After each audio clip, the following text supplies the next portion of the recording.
This is how I win. This is no democracy. It is a dictatorship. Hate, double hate. Loathe entirely. You're out of order! You're out of order! Everything that guy just says is bullshit. Thank you. Life is cruel.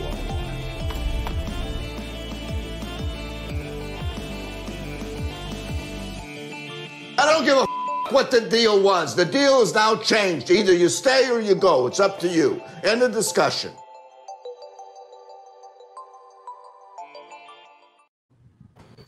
Hello, everybody, and welcome back to Your List Sucks Top 40 Animated. We're more than halfway there now. We're in this top half of the list, top 20 to 11. This is where things are going to get interesting.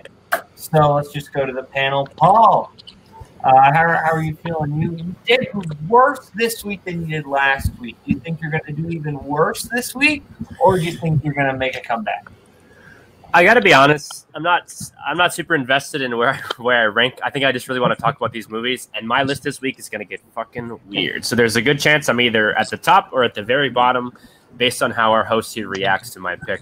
But this is going to be a bit of a wild week for me. A lot of movies that are really going for it, and I'm excited to talk about it. That's fair. Chance, I believe you have lost 2 weeks in a row. Are you going to keep that streak alive? Possibly. Knowing you, I probably will.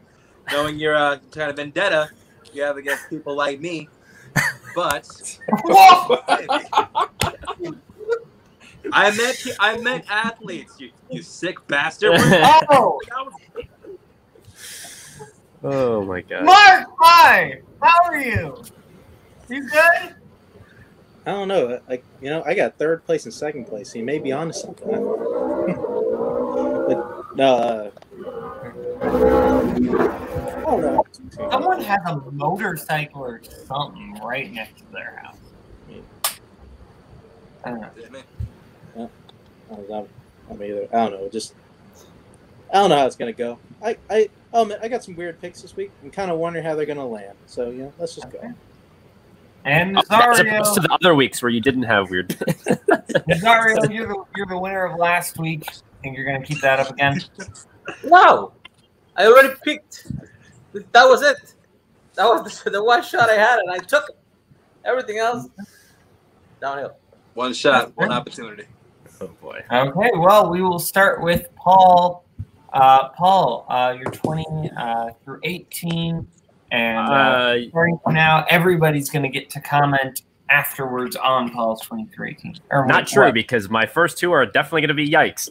What am I doing wrong? That is, no, I think the format is fine. But anyway, my number 20 is Lilo and Stitch. So Nazara, you can just go ahead and yikes that. Yikes. My number 19 is Wall-E. Yikes. Yikes. And my number 18 is Up. Yikes. Oh, I guess you're done. That's good. All right. That's fine. And Chance, you're 20 through 18. All right. My number 20 is Wallace and Gromit: Curse the Were Rabbit. My number 19, I think, was the Yikes from another episode, the Peanuts movie.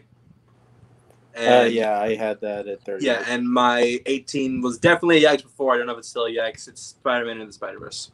Yikes. Okay. So, yeah. Wallace and Gromit. This is my favorite DreamWorks animated movie. Mostly because it's just, for me, I think it has a lot of things that I really appeal to. Like, I love British humor. I really love the Wallace and Gromit shorts. I was curious to see how they would hold up in a feature-length format, and they work really well.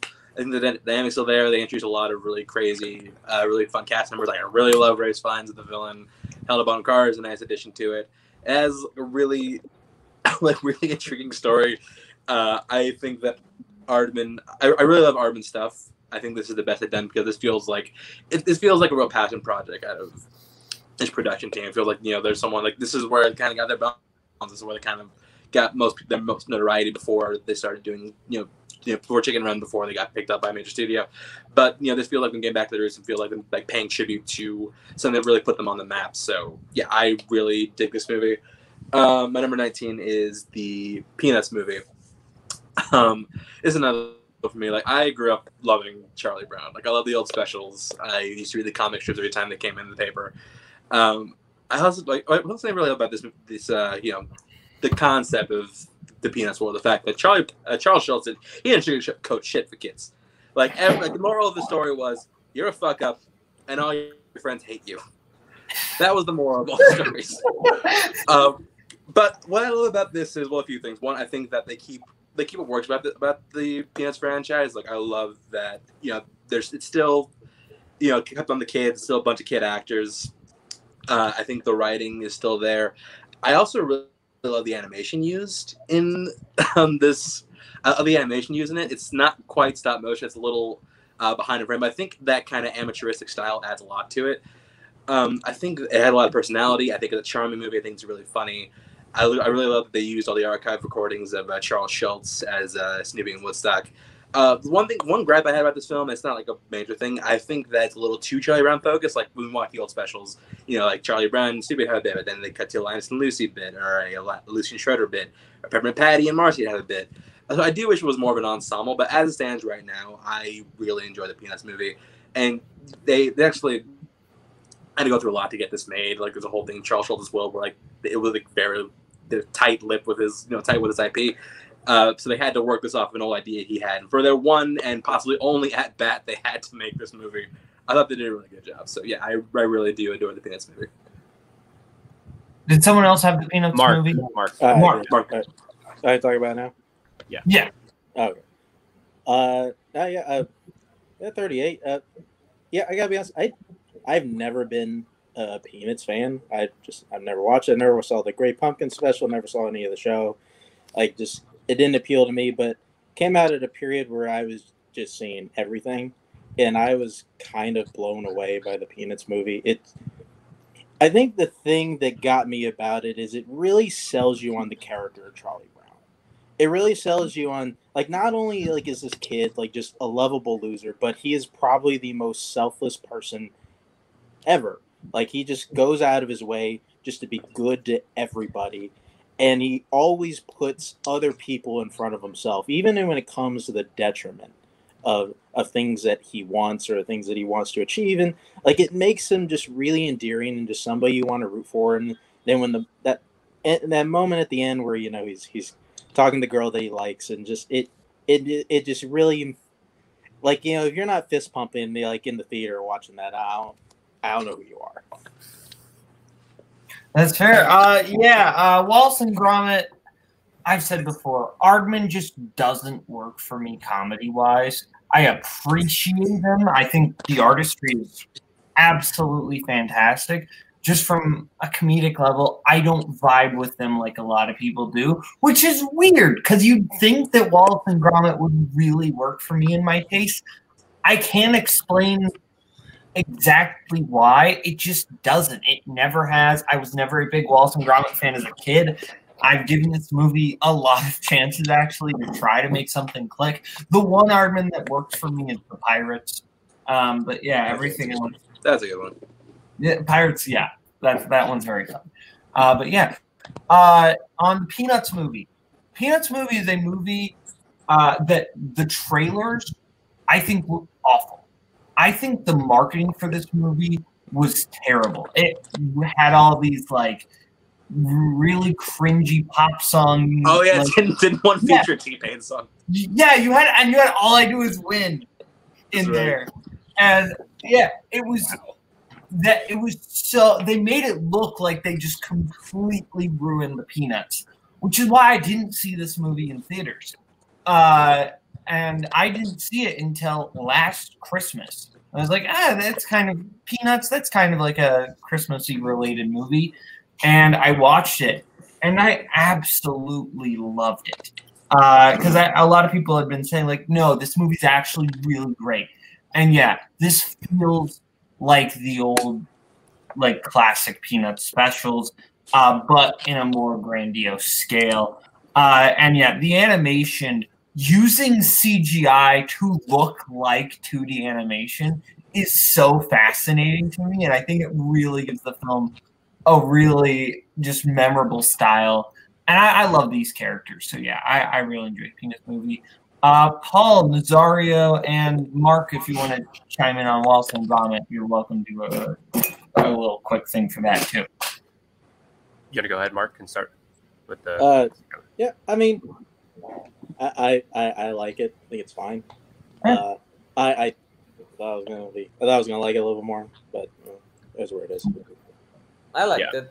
I thought it was a good movie. I thought it's when you take characters that are designed to be in short stories and you try to make them to feature length, some things will have to change, some things will have to feel a little stretched out. I like the gimmick with the rabbit, were-rabbit, I guess, and I like that it's still like cheese. It was funny, but I picked the better of the Aardman movies for my list. Oh, you picked Chicken, right? Chicken Run. And then Nazario, you want to talk about Peanuts movie, and then I'll talk about both. Peanuts, yeah, I liked it. It was a good movie. The CGI animation probably was the best out of it, and the way they actually tried very hard to remain true to the original spirit of the Peanuts. I enjoyed that too. But like Chance mentioned, it didn't feel 100% like a Peanuts movie because of they didn't do the ensemble thing. It was more Charlie Brown centric. And introducing, the new character, the girl next door thing, and they don't show her during the whole movie. But I do think it's lovely how it wraps up when she explains why she picks him in the end. I think that's actually really, really sweet. Good movie, not great. I would have put other Charlie Brown movies in front of it if they've been theatrical. I don't even know if they were. There are quite a few theatrical. Yeah, there are a lot actually. Yeah, listen, Boatman, I get why you don't like Were Rabbit. It doesn't have a mayor named Turkey Lurkey. I guess that would have really put the humor above for you. No, I mean, I like Curse of the Were Rabbit just fine. I'm pretty into the shorts, actually, and I don't know what it is about the feature that I don't quite like as much. But it is a fun movie. It's something I've been meaning to go back to because it's been maybe like 2 or 3 years or something since I've seen it. But I mean, Were Rabbit's pretty fun. And then Peanuts movie, honestly, was super close to making my list. It was my number 42. Boatman can probably attest to that. I saw it for the first time in preparation for this list, actually, and I really loved how earnest and thoughtful it was. And I think the two moments that are really special to me are the moment Nazario mentioned where it's like this coming to earth moment where Charlie Brown is like rewarded for all of his his selflessness and all the amount of times he goes out of the way for other people. And also at the talent show when Charlie helps his sister when he could have easily just saved it for himself. I think that's like an incredibly heartfelt and impactful moment. The thing to me that makes it just miss out on the list is I think it's a bit too reliant on callbacks to past Peanut stuff where it's just like recycled kind of jokes and specific bits that like I can get, especially for like Mark who like hasn't really seen them. Like, of course, it totally makes sense why that would work. But for me, like it did feel a bit like a retread of some of their classic bits. So. All right, Mark. Watch the wrong trousers. I forgot. Watch the wrong trousers. That's great. Okay, Mark, you're 20 through 18. All right, my 20 was the yikes from earlier is a Batman Under the Red Hood. I'll talk about that. Then my 19 is Fox and the Hound. Oh wow! Oh, okay. And then my 18, I'm pretty sure is going to be still yikes, is the Iron Giant. Yeah, yikes. Yeah. Yeah. So Batman Under the Red Hood, like, listen, I think something is going to become evidently clear after these next two shows. I love the character of Batman. He's probably like my favorite character of like anything. Honestly, like a character of Batman has just been really influential in my life. I love the show. The first comic book I ever read was Dark Knight Returns, Frank Miller, and the Dark Knight by Christopher Nolan. Like legit, like changed the way I looked about movies. So Batman just aces in my book, and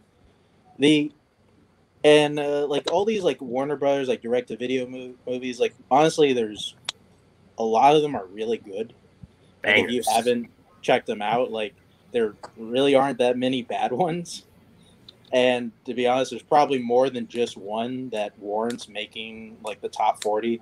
But for the purposes of the show, I forced myself to only pick one, and the one I went with was Under the Red Hood, mainly because like I think it skirts really well of being both like kind of a like just a nice like just kind of animated like kids movie. Like it's really fast paced, and with the character of the Red Hood, they have like a lot of nice hand to hand like action scenes. Like it's really quick, it's really fast paced. It's really fun, but it's also one that has a pretty dark, it's about some really dark source material. Like, you're unfamiliar with the Red Hood. It's about Jason Todd, who's the one Robin that was killed. And it's a lot about Batman dealing with his unresolved grief and a lot of guilt that he had, like putting like a young Robin in that situation. And quite frankly, I love like just the balls of this movie. It's willing to just go there, and it even ends on just a gut punch. Like it's like just one that you feel like you want it to be a little bit more resolved, but like the movie just it won't let it go. Yeah, Paul, you also have this on your list. Yeah, I love the way that this movie embraces the darkness of Batman inherently as a character. I think Jensen Ackles is like awesome in this as the Red Hood, and I've always loved actually Bruce Greenwood as Batman. Like, he's great in Young Justice as Batman. I think he's got a really interesting kind of take on the character. But I think just in general, I think the brutality of this movie and the way that it sort of confronts a lot of Batman's inherent flaws that I think his other movies kind of pass over is what makes this movie really special to me. And I think the last like 20 minutes is like where the movie really kind of gets to another level. And again, like, it goes thematically to places that I think other Batman movies are kind of worried or scared to do. But yeah, honestly, so many of the directed to VOD or DVD, especially the Batman stuff, is like really, really excellent. I think this is my favorite, but I think I also kind of wanted it to represent the sort of whole franchise that DC does with these movies. I think a lot of them are really great, but this one again, like, really embraces the kind of darkness of this story. It's great. Yeah. All right, Mark, you're 19. Oh yeah, 19. Was your 19? No. Fox and the Hound. Fox and the Hound. Right. Yeah, like a lot of the Disney stuff that I have, it's a lot of it stuff that I gravitated as a kid. Like, I saw this a ton as a kid, and like the stuff that I have on here is things that more or less held up for me, like, still as an adult. And honestly, watching this one today, I love how just to the point and efficient the movie is, and how it just kind of like states things like just like kind of as it is. I mean, the movie starts off, just really quick, and by doing Disney, honestly, Disney's all favorite pastimes of killing moms. I mean, there's love killing moms. Apparently, I don't know what their deal is there. They love killing dads too. They don't discriminate. I mean, they got to dads, but I feel like they really wanted to kill moms. Like, that was what they really wanted. Like, there's a whole ride at Disneyland called "Fuck Your Parents." He's gonna watch there's a montage of parents getting killed. But yeah, I gotta say, like, I love I also love like the subtle confidence of this movie, because I feel like there's a lot of instances where it doesn't rely on dialogue, and it goes off of like just like character reactions and like body language, and just silent soft scenes, and just ones where like it's also willing to switch on a dime. Because like the one that sticks with me now as an adult watching it is at the very end where like Todd and Copper are finally against each other, and we just see them like just look like animals, and like they're gnarling at each other, and just it just feels very gritty and nasty. And like, I also love how it takes like what is a pretty broad subject matter of fear and the other, and growing up on the other side of the tracks, and I think condensing it down for something that kids can understand. And I think that's something that I think it makes it hold up today, and also kind of a somewhat forgotten portion of Disney's history. Okay, you're 20. Batman Under the Red Hood. I was not looking forward to this at all. Mainly because in middle school, my main bully that I had, this was like his favorite movie. And the 6 degrees of Boatman's high school, middle school upbringing on this show is amazing. Don't let them limit your cinematic. Now, I'm saying this was like his favorite movie, and I never watched it, but I was associated in my mind with him. But man, this movie's great. This is fantastic. This is like if you did a Batman story, but like Silence of the Lambs. like with Red Hood kind of being like your Buffalo Bill and Joker kind of being your Hannibal Lecter here, which I think is just really fascinating of a dynamic. I love the way they use the Joker in this, of having him not be the central antagonist, but more of just this force, this being, which I just think is super interesting. Nightwing is one of my favorite comic characters. I didn't read a lot of comics growing up, but one of the ones I did was Nightwing. And Nightwing, did your bully keep taking him? Yes. But no, Nightwing was just one of the characters I've been most fascinated by. And Neil Patrick Harris is actually really good here. And then Fox and the Hound. Fox and the Hound is a movie I've kind of liked and then disliked and then liked again. And I've kind of settled on it being good. Not great, but good. I think 19 is a little high. But when you hear the best of friends, like that does get a little bit of the waterworks going. It's swelling up. Yeah. Because they do really make the friendship between Copper and Todd like really believable and real. You want them to be friends. Like that's what it is. It's just about two people who want to just be friends, and the circumstances they can't be in. I think that's just really. It's a very simple movie, but I think in its simplicity, it is good. Everyone else on March 20 and 19. So I didn't know we were counting non-theatrical release films, or else honestly, Steven Universe movie might have had a good shot at making my list. But Batman Forever is actually really good. I like the movie a lot.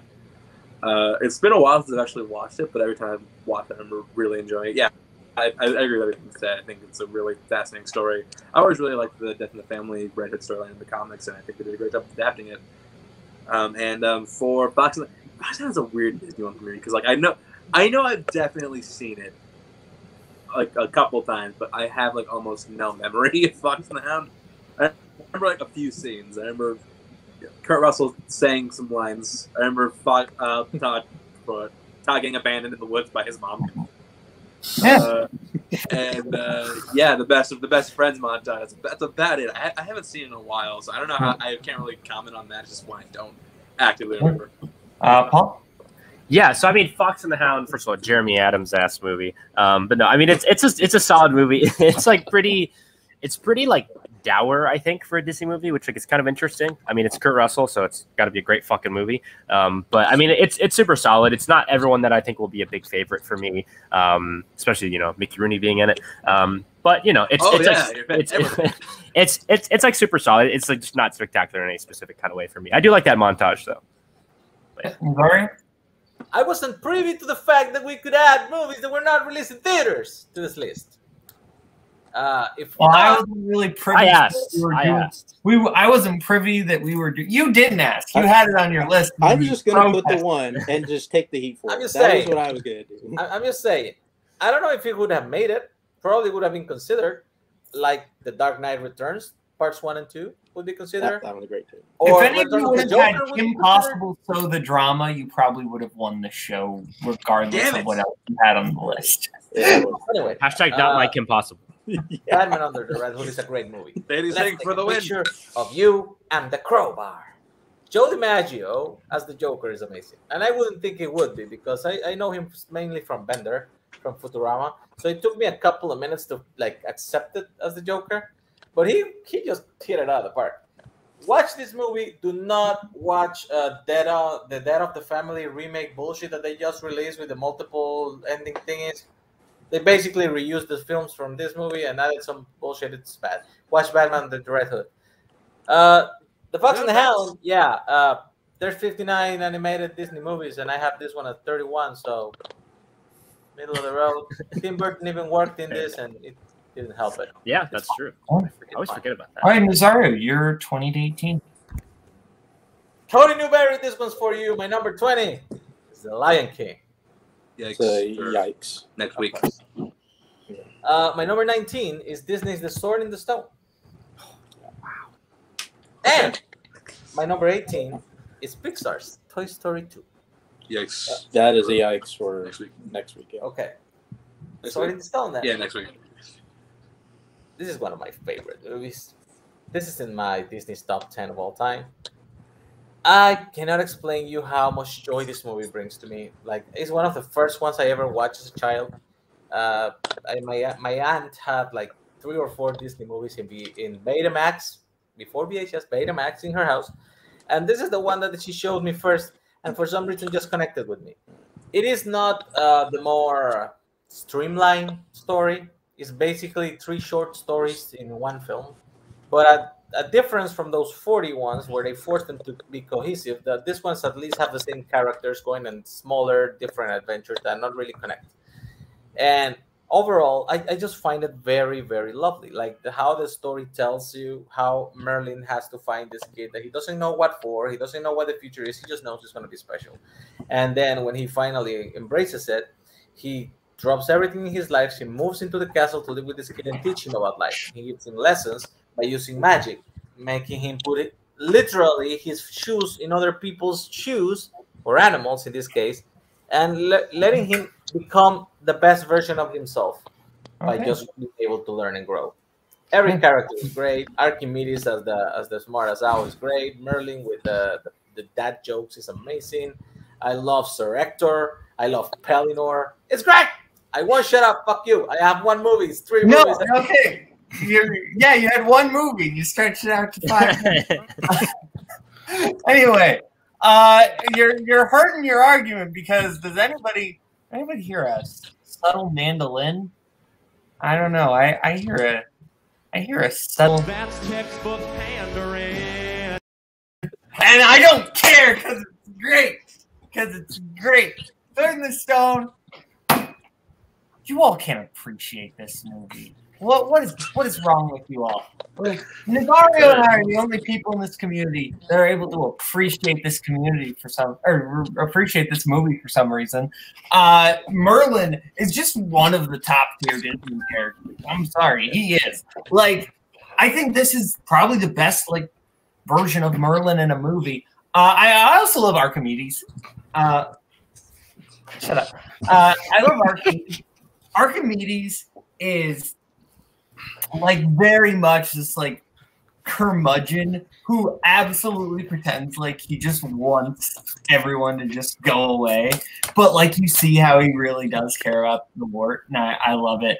The Wart is a character I of course love very much. I love all movies that kind of emphasize the brains over brawn dynamic. I think that's a lot of fun, and I just really like the chill atmosphere. You know, I think this movie is relaxed. It's a nice Sunday afternoon watch. Everyone else, thoughts on Sword in the Stone? And remember, I can change your grade depending on what you say. Listen, I just got to be true to myself. I mean, that Merlin take is one of the craziest things I've ever. I fucking love King Arthur and the King Arthur mythology. There are so many. In Transformers last night. He's close. I mean, it's neck and neck with this. I mean, Boatman had this and had Merlin in his top animated characters of all time or some shit. That was nuts. Unlocked it. Remember that? I mean, this movie just is very disjointed, and it's just stuff kind of happens here, and it really just changes directions in ways that it's hard to follow. Honestly, it's not bad. It's again, this is very this kind of meh Disney for me. It's entertaining enough, but this is one of your favorites. That doesn't click in my head for some reason, and I love I love this mythology, but this, I mean, it's all right, but yeah, this is one that I just never had a super strong attachment to. I don't dislike the movie. I just have great attachment to a lot of other Disney animated movies. But yeah, I don't have an issue with this. It's just that Merlin take. Wow. Okay. None of you are naming Sam Neill in the miniseries is fucking incredible as Merlin. I said a movie. Lots of, I mean, any Merlin. I told you you love Stanley Tucci in Transformers last night. None of you. I do. I actually do enjoy it. That's wrong, Mark. I haven't seen it. I mean, listen. I'm just gonna say, the the Transformers Ride Room, I think, kind of had something with a drunk Merlin. Okay, I think none of you are bringing that up. Also, soft shout out to Kelly Meehan because she also loves Sword in the Stone. That's true. That's true. I forgot about that. You three are out on this weird island. I honestly don't understand. Like I honestly just saw this movie like a week ago, and I was super bored, man. I don't fucking get it. I like people really like this movie. I just don't understand. I feel like we just spend a lot of time trying to like just bring up Arthur as a character and it to just be like a king, and then he's a king, and then the movie just kind of ends. Like it's just kind of odd to me. And I mean, you're mentioning Merlin, like, and I'm still kind of back and forth on whether or not Merlin is a good guy or not, because he's just kind of like it just seems like he wants Arthur to be king, to get the clout to being like, oh, I helped the king, I helped this kid become king. I'm not sold that he is a good character, and I don't know. Like Zari, you mentioned the Fox and Hound 31. That's about probably where Sword in the Stone is. Maybe more like on the bad end. Like I don't get the love for this. Well, you are all terrible people. So now Eric Idle and Strike the Third is better. You brought me here. Tell me anything I already know. Now we're gonna go to 7 through 14. Paul, or 17 to 14. Excuse me, Paul. You're 17 through 14. Yeah. My number 17, another movie from this director. Number 17 is Millennium Actress. This is from Satoshi Kon. And it's basically a story about how this man is making a documentary, him and his camera assistant, and they go to interview this old Japanese actress. And in their interview with them, they go through this kind of spiritual, dreamlike odyssey throughout her career in movies. So like they're transported into the movies that she's in. It's a really cool, actually, like kind of ode to this classic Japanese actress named Setsuko Hara, who's like in Tokyo Story, if you guys are familiar with that movie at all. But it's just this incredible love letter to cinema. And I think the way that different genres of movies can change people's lives, and how as an actor the roles you take kind of shapes your inner and personal life as well, and how the journey that this woman goes on. And I just think like visually this is like an absolute feast. All the different locales, it's really like pushing kind of the boundaries of this medium in a way that I really love. That's kind of a theme for me this week. But this is just a super interesting movie that, again, like is the ultimate love letter to movies and movie history and actors.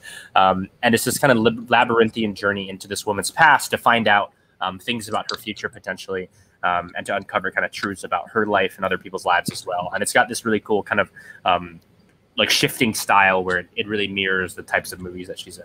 And yeah, it's one that I know a lot of people haven't seen, but is really terrific, I think. I discovered for the first time this year and really kind of blew me away. So yeah, Millennium Actress. Sure. Okay. I think Satoshi Kon is just a director who I appreciate more than I like. I like the ideas going on in the movies, but like Paprika and then another film, I just think that they are incredibly well made. They're ones I will probably never go back to. But again, this film was really well done. It's really fascinating, but it's also a lot. And I don't know, I just didn't. Yeah, I mean, I'm saying that's why it didn't work for me. I'm not saying that makes it bad. I just didn't quite work for me. Has anyone else here seen this? Nah. Nope. I remember talking about it once, but I've never seen it. Okay. Paul, you're 16. Not to a movie that definitely no one has seen. My number 16 is Neon Genesis Evangelion, the end of Evangelion. So this is essentially, there's an anime series called Neon Genesis Evangelion, which is this big kind of crazy artwork, masterwork by this man named Hideaki Anno. And this is essentially like a reimagining of the ending of the series in movie form. And it is like one of those movies that is really like such an existential like exploration of sort of the human spirit. And this movie is like absolutely insane. Again, like definitely don't just watch this movie on its own. Like it doesn't really make any sense. But it's a movie like so much about how we as people oftentimes will shut ourselves off to the possibilities of life because we're scared of the pain it might bring us. And the exploration of that pain, I think, through the vision, through the medium animation, through this crazy world where there are these giant mechs and these creatures called angels, and there are children who are put in these giant mech suits to try and fight these extraterrestrial beings, and how that sort of reveals so much about us as human beings. And again, this like sounds very high-minded, and it really just is. Like, it's an insane undertaking, and this is to me like one of the great art franchises in the history of media. Like, it just like is so I think it's burrowing to so many fascinating ideas that I think other movies and shows are scared to even touch. And its creator is like just an incredibly talented and insane filmmaker, who I think is just like had such an amazing career. But this is almost like, you know, one of his many opuses, I guess. But I think this movie is the ultimate like reimagining of like what the form of animation can be and the topics it can cover. And it's just incredible. I mean, it's one of like the, you know, if you know like on Letterboxd, this is one of the like highest average rating things on the entire site. And it's because I think it's like one of those things that really just blows you away. It's kind of just made me kind of sit back, and after I finished watching it, I kind of just sat there for like half an hour to an hour, just kind of trying to process it all. And it's like, you don't really understand it, but it's not really about fully understand. It's about kind of the way that it makes you feel and the things that it unearths. And again, I'm mostly talking this on because I know no one else has seen it, so it's I'm not really killing a lot of time anyway. But if anybody like is willing to dive into like a pretty insane anime, like it's pretty short. It's like 26 episodes, and like this movie is like the ultimate capper on that. But yeah, this just is an incredible anime series, and this is such a great way to wrap it up and to reimagine the ending. And it's like, again, it takes the ending of the show and changes it. It like reimagines it, and it's just really an astounding piece of artwork. I think that really moved me a lot. And I'd love to, if this even pushes one person to watch it, like I'll consider that a win. Like I haven't seen the anime, so I knew I was kind of going to be lost to the movie. So I did not see this. Has anyone else seen this? No. Yep. Okay, Paul. I saw it on the video store. I never rented it. Fair. Paul, I think you could get into it. I actually seen the series. I saw like 5 episodes, but I never like. It gets wild, especially towards the end. But anyway. My number 15 is the final film from this director, and that means all of their movies are in my top 40. My number 15 is Perfect Blue, which is another Satoshi Kon movie. But it's essentially about this woman who is trying to transition from being a pop star into being an actress. And this is, like, to me, the scariest animated movie ever made. I think the imagery in this is particularly haunting. There's a sequence, kind of a somewhat famous sequence on a train where this woman starts to see her reflection on the train, and it starts to move, and she starts to question her own reality. And this is a movie that's very much about fame and what it can do to people, both the people that are the stars, but also the fans, and how that can twist their own reality. This is just, to me, an incredible masterwork, and again, in the form of animation, doing stuff that other animated movies just don't really do. And it's just, again, it's broaching these ideas that I think a lot of movies like don't know how to tackle, but it tackles in such a profound and incredible way. It has a really kind of like difficult to watch scene, like in the beginning of its last third. I think that's kind of tough for people to stomach, but it is the kind of movie I think that challenges what our conventions of animated movies are. And especially like in the 90s like this, like there weren't really, this is almost like a pushback against the types of animated movies that were being made in America by Disney and even by someone like Don Bluth. Like, it is really pushing it into a different form, and I would highly encourage anybody who's interested in something. I mean, this is like a huge inspiration on Black Swan, and Darren Aronofsky like bought the rights to this movie just so he could recreate some of the images and ideas that this movie is burrowing into, and it does have a similar kind of central ethic to Black Swan. If you like that, I think this would be something for you to see. Again, it's not a movie I know a lot of people have seen, but like I saw it in the theater, and it really, really just blew me away. It's just one of those movies that is just, again, it's honestly just terrifying, both in its ideas and also literally some of the images it conjures. Yeah, I saw this on Paul's recommendation last year because despite what that says, I was watching it for 1998 because it was a U.S. release in 1998. This was Paul's pick for that, and this movie is probably my favorite of Satoshi Kon's that I've seen. Well, I think I've seen all of them, haven't I? Yeah. Okay, well, I've seen all of them now. Good for me. But this is my favorite of the ones I've seen. I think I do really like this kind of idea of like celebrity and like the idea of a celebrity. Oh yeah. Versus like the actual person. And I think that is just so fascinating and has gotten, I think that is the thing that has aged even better, like from 1997, because that's just everywhere now. Like even with like, Disney Channel stars and like all these other things, people like people to be what their idea of them is, and I think that's so fascinating. Film, I felt got a little off the rails in a few parts, but I want to give it a rewatch because I think this one could definitely go up because this is definitely my favorite watch. Has anyone else here seen Perfect Blue? I only heard about it in relation to Black Swan. I haven't seen it yet.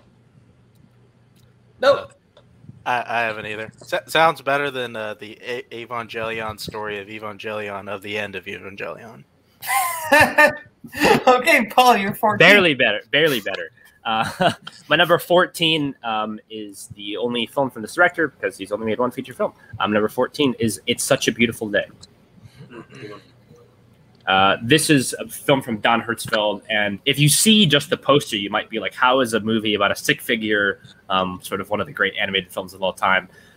But it's because of the way that Don Hertzfeldt interprets this kind of story and the kind of the love and adoration and anxiety for people that he puts into this kind of film. And it is a movie that's like so much about the way that we perceive our own realities, which I guess is kind of a theme, I guess, of me this week. But there's so many small details that I think hit so many true to life situations that we don't really even think about. And there are specific moments that really just hit home for me really hard. And I think emotionally puts me in this place of deep reflectiveness. But it's also really funny at some points, and it's really kind of dark and twisted at other points. And it changes so much on its journey, I think. And it taps into sort of our pain as people in ways that I think like other films don't really explore.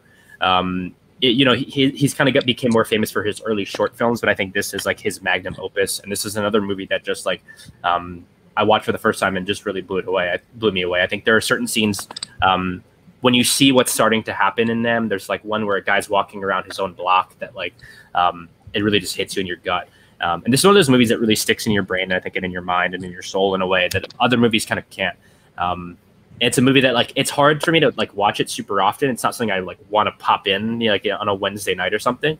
But it changed. Like I feel like it changed my life a little bit, and I think I have to tip my cap to something like that. And it's really special. It's really short too. It's like 90 minutes, but it feels like it's covering so much ground. Yeah, it's just such an incredible movie. It's such a beautiful day. I was vaguely familiar with Don Hertzfeldt because I watched the short he won the Oscar for, Rejected, which like is very much like late 2000s internet humor, but in the 90s. And that short is really fun. If you haven't seen that, I like that. My anus is bleeding. My spoon is too big. Yeah. But I am a banana. But yeah, this weirdly enough, the movie It's Such a Beautiful Day, while it is more serious, it has a very similar central theme of kind of the deterioration of a mental state in some factors, which I think is super fascinating. And yeah, I think this film was really well done. It had those kind of absurdist humor moments that slowly kind of morphed, and that's kind of what lets you let your guard down, and it very much turns into like this kind of heart-wrenching but then beautiful thing after. I think this is really great. I love movies and stories about kind of mental deterioration, and like this is like I almost feel like the father took a few notes from this, not a lot, but I at least noticed a few little similarities. Yeah. Overall, this one was, and it's so much better animated than you would ever think a stick figure kind of movie would be. The way that it sort of like spotlights and like zooms in on certain things, like it really uses filmmaking in a way that I think other animated movies like it's hard to do without this kind of like limited kind of arsenal. But yeah. That is has anyone else seen It's Such a Beautiful Day? I actually have. I remember this was one I discovered like in the early days of Netflix. Like they didn't have very many movies, so I'm like, okay, so I just started watching random stuff. That's how I found Tucker and Dale vs. Evil. That's how I found this, and yeah, honestly, this is one of the ones that made me like really like reevaluate the way I looked at animation in general. Like I really do. I agree with everything that was said. I think that it does say a lot about the mental condition, about like just the human condition in general. It's not one that I've seen very. I've only seen like once or twice. I haven't seen it in a while. Might have a chance of making my list instead of Tower, but I just haven't seen it recently enough. Okay. I'm getting calls backstage, but I don't know what to do. Nope, I'm not supposed to say that. Okay. Chance, you're 17. Okay. Number 17 is Coraline. Oh, really? Okay, never mind. Moving up. My 16 is the action earlier. It's Batman Mask with Phantasm. That's still yikes. Okay, moving Later up. episode. My number 15 is one that is not going to win me any points in the eyes of the judge. I'm pretty sure he's not a big fan of this one. Inside Out. Yeah, that's still yikes. Okay. Oh, wow. And, you two are on the same wavelength today. My number 14 is Soul. Oh, wow. That's high. Yeah, no, I know. And so, yeah, thank you. I can finally say something. I land on the Black movie. How did this happen? Okay, sure. But no, so, yeah, I know Soul seems, especially considering, like, I had nixed things like Wolfwalkers and, Mitchell vs. Machines just because I hadn't, the real reason for me. What separates Soul from that, for me at least, like, Soul gave me a feeling that I very rarely get when I watch any movie. I remember I watched it, and I was absolutely blown away by it. This is, I mean, people probably know by now, it's about a guy who, he's a musical jazz teacher. He gets the biggest chance of his entire life to, like, further his career as a pianist, and then he dies. Not wanting to accept his fate. He decides to, try to escape. He's trying to get back to his body, and then from there, I don't want to give too much away, just in case you haven't seen it. I imagine you have, but just in case I don't want to talk too much about it. But I think that of all Pixar movies, this is one that's probably the most heavy. It has a lot of, like, really complex themes that would probably go over a lot of kids' heads. It feels like the most mature movie. I think that I really love the dynamic between Jamie Foxx and Tina Fey. I think the two of them work really well together. They have great comedic timing. They have great dramatic chemistry. There are a lot of scenes that carry a lot of dramatic weight. A surprising amount of dramatic weight. And I think Pete Docter is a Pixar director who I think he's the most consistent. I don't think he's ever made a bad Pixar film. He's never made a bad film period because he's never made anything outside of Pixar. Yeah, I remember my fascination with the movie grew because I was actually at D23 when they unveiled like what this movie actually was, and like instantly I was hooked. And yeah, it delivered. I absolutely adore this film. I think it's like I said, one of the most complex films, Pixar film, one of the most complex anime movies I've seen in quite a while, and A+ burn on a certain sports team, which I'm not going to give away because it's too funny. I don't want to spoil it. Yeah, I had to have that joke explained to me. But yeah, I thought this movie was great. First time I watched it, I liked it. I had a few problems with the ending. Second time rewatch, no longer had those problems. This is a film that could probably become like top 5 Pixar as I continuously watch it. I think that there is something. This movie is tapping into something really special that you don't see tapped into kids' movies. I think Pete Docter is just. Well, is it a kids' movie? Honest question. Is it a kids' movie? It stretches the definition. I think kids can watch it. It's that question of semantics of are all family movies kids' movies? Yada yada yada. I'm calling it that. Yada yada. It is a movie that kids can watch. There. Is that better? No, I'll get into this, but I have an actual point about that. But sorry. Fair. I think it's a movie kids can watch. Whether or not it is a kids movie, I think depends on what your definition of a kids movie is. But yeah, I think that the characters are all great. I love 22. 22 is very fun comedic relief, who I think could have been so annoying. Yeah. I really like this one. I think there's a lot of fun gags. Jackson's on the 20. Yeah, Soul's great. Everyone else on Soul. Mark, do you want to go? Yeah, I guess so. Yeah, I like Soul a lot.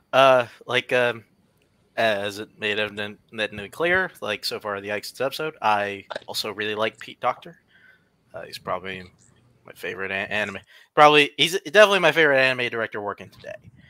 And yeah, like whenever I heard the subject matter of this one, I was instantly interested. I think Soul probably just needs a couple more rewatches, to be completely honest with you, because I honestly don't really have that many immediate problems with the movie. Like, because the ending, I had a problem with it, like at first, but then I just kind of let it sit with me, and I kind of talked about it with my brother, and it one that just kind of landed. I do really like a lot of the voice work. I think that really lands. The score is pretty great too. Yeah, it's one of those that just lands on the outside edge. It's like one of those like still great but sort of middle of the road Pixar movie for me still. That's fair. Okay, so wait, yes. So yeah, me and Azari both didn't talk about it. Sorry, I loved it. Yeah, it will not be silenced, Caleb. Yeah, the part I would say is like many of the recent movies are really great. Actually, I saw Wolf Walkers, so that actually jumps into the thing I was going to mention that and Soul and the Mitchells versus the Machines are probably all top tier movies that can get there. The only one that hit me straight up was Mitchell versus the Machine, but I watched Soul several times now, and it feels like it's going to be one that is just going to keep moving up and up, because that movie has very, very thick layers, and you basically get it part by part. And yeah, it's a beautiful movie. Yeah, I mean, I like this. I think technically it's incredible. Like that scene where he's falling into the world, I think is like one of the most amazing sequences when you combine the music with the way it looks. I think this kind of signals Pixar's slight shift into not like, I don't think this movie really has stuff for kids to hold on to. I think this movie is really trying to be like a drama. And it's just because it's Pixar, we sort of, it's a kids movie, but I feel like it's not aiming at them at all. I think this movie is just a little too vague. I think it mentions a lot of concepts and ideas, but it doesn't ever really get into anything specific enough to make those stick, which is kind of one of my things where I think I like a lot of Pixar movies, but the ones that I love, I think, have that specificity. And I think this one just ends up being not specific enough. And it faints at these ideas, like even the stuff with his past with that woman. Like, I would have loved stuff like that to really be burrowed into and be nailed in on. And the Tina Fey of it all, casting Tina Fey as that character is, I think, a really bad choice. I don't think she's very good in the movie. I think many other people would have been much better in this kind of movie. And again, like the score is like incredible, and the way that it looks is amazing. I just think it lacks like the real personality, but I think that would make this movie really, really special. And I think it really had the potential to be that special too. The short is pretty great. If you haven't seen it, watch it. Okay, Mark, I believe now we are at your 17-14. Alrighty, 17 is Wreck-It Ralph. Okay, I kind of assume that. Yeah, it kind of, as we talked about earlier, the Peanuts movie, I tend to gravitate towards movies about lovable losers. Could have something about the way I view myself, but, you know, we can get into that another day. but yeah, like, it kind of did signal kind of where I think a lot of us started to get like back into Disney. I think a little bit because, like, I think for a lot of people in this community, it was Tangled. I think for me, it was Wreck-It Ralph. Like, first off, like the video game humor is something I just gravitated to immediately. It's all like just super fun, and like they get a lot of nice jokes in it, or a lot of like cool little references in there. And it's just one that's just kind of fast and just really pops. And like the cast itself is pretty great. I mean, just John C. Reilly really is just the voice of the lovable losers. I think every just lovable loser hears John C. Reilly in their head. Like that's how they hear themselves talking. They just hear the John C. Reilly. I don't know. Like they just hear that. And I think for a lot of other movies for me, like even like mediocre movies, for instance, ones that just kind of make them stick is The Heart, and Wreck-It Ralph like has that in droves. Like there's a number of particular moments that just really drive that home with just Ralph just like he just wants like more out of life. Like he just wants to be seen as something else. Like he doesn't just want like the same old thing, and more than that, he just wants to be loved. and like he finds that like in this weird little kid, and I find that just super endearing. And like the ending, like the last 20 minutes just always gets me. Like it honestly does choke me up quite a bit. I love Wreck-It Ralph. It's great. Wreck-It Ralph, funnily enough, this I was watching a little bit of this today. Not really for this. My nephew and sister were over, and one of my youngest nephews, was like 4, was watching this. And I was like, this movie is better than I remembered it being. And it absolutely is. I love the Badanon stuff. That is just so clever and so much fun. The ending is also just really, really cool. And I like kind of the shift that they do with Penelope's character and kind of what you learn about King Candy. Vanellope, not Vanellope. Paul, if you had to know what I just had to deal with, you wouldn't give me crap. I wasn't going to correct you, Caleb, just to make that off. Did your bully come back? Respect for my Disney princess. Respect for my Disney princess. Anyway, Vanellope. Thanks, Paul. Now I lost where I was going. Very cool. Vanellope. 90% of the time, I have no idea what the fuck I'm talking about. Not wrong. I think King Candy is that's what I was saying. King Candy is an underrated Disney villain. Probably maybe the best Disney villain of like post Mother Gothel, probably. I think King Candy's awesome. Overall, this movie rocks. King Candy. Everyone else on Wreck-It Ralph? Yeah, this is actually my favorite anime movie of the year 2012 until I watched Paranorman again. I think this one's really great. If you love video games, there's a lot for you to digest there. Even though like there's a weird divergent take where it becomes like Candyland the movie for like an hour. I swear this started as a Candyland script, but like it's just like no one's gonna notice. But no, I do think it's great. I think that Vanellope's like Sarah Silverman's a comedian who I just have like a tough time with. I think she's either really good or I'm just really irritated by her. I think she's put to great effect here because it's kind of supposed to be irritating, but she gets better as this one progresses. I think that I love the aesthetic of it. It would be a little lower on my Disney list, but it's definitely like top like 20, 25 as far as that goes.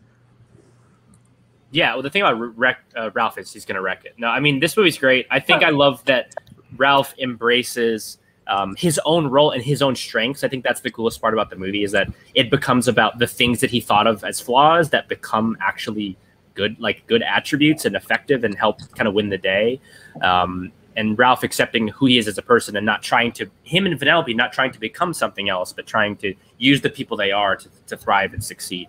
I do think Philip Seymour Hoffman challenges John C. Reilly for the self-loathing, lovable loser kind of thing, but I love them both dearly. This is a great, super fun movie. I love the video game stuff so much that I kind of get bummed when it becomes like a candy humor thing. I kind of like the first half is better than the second half because of that, I think, for me. But it's a great Disney movie. Honestly, one of my favorite, probably would be in my top 15 Disney. So, I love this movie. I still don't understand how it lost to Brave, which I also enjoy, but this is Pixar. Pixar's a machine, man. They don't lose. It's so much better though, but so many things. The one thing that kind of diminishes for me, ironically enough, is the sequel.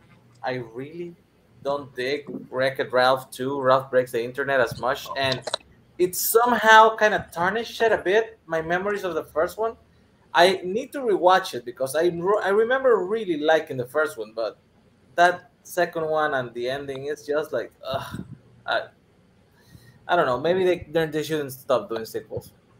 I don't hate Ralph Breaks. I like Ralph Breaks the Internet. Yeah, I don't hate it. Yeah, it's just a bad ending. I kind of like that. Mark, you're 16. Wow. Really disagree with that. Ralph Breaks the Internet take, but okay, we'll move on. Got a couple of top 40, and we could have talked about it. Fair. Probably could have.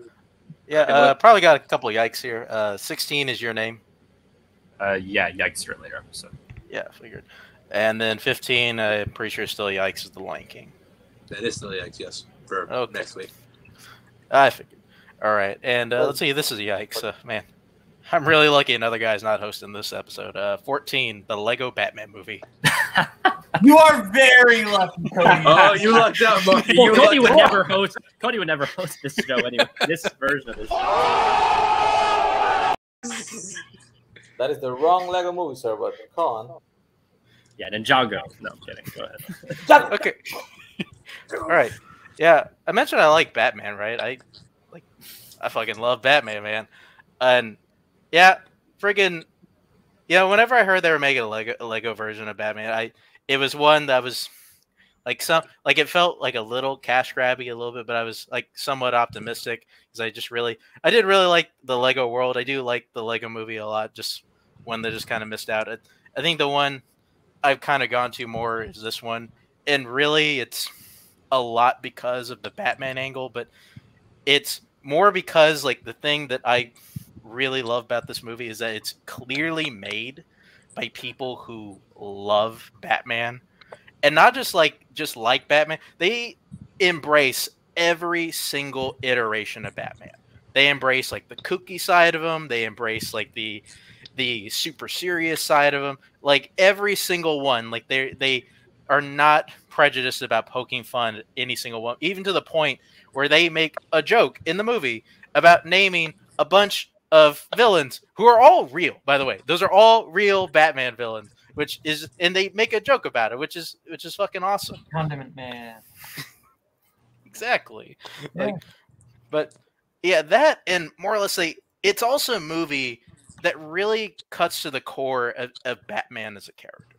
They really understand that at his center, like Batman, like Bruce Wayne, is just a super lonely guy who is so traumatized from his childhood that he is scared to death of making new relationships, and he's even more afraid of having the same thing happen to him again.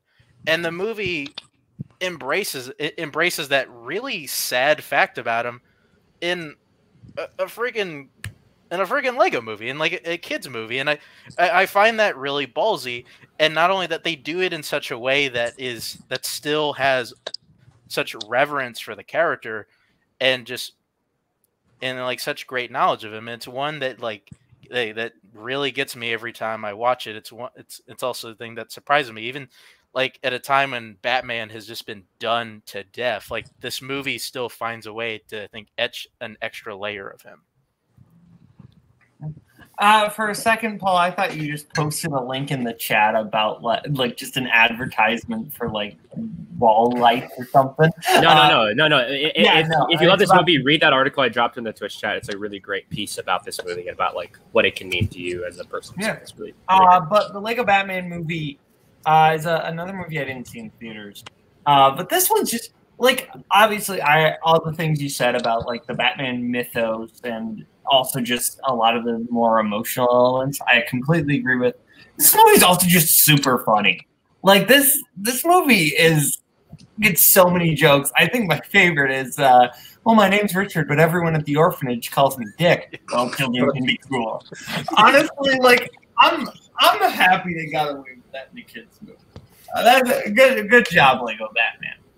Is it a kids movie? Isn't it a kids movie? I don't know. But no. Jesus Christ.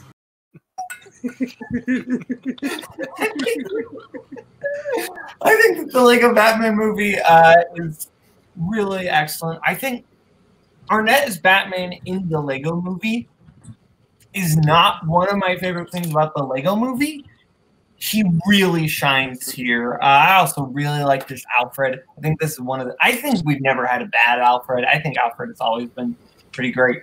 And all the villains coming in is really creative and a really fun way to kind of make it still feel like, yes, this is a Lego movie, not just a Lego Batman movie.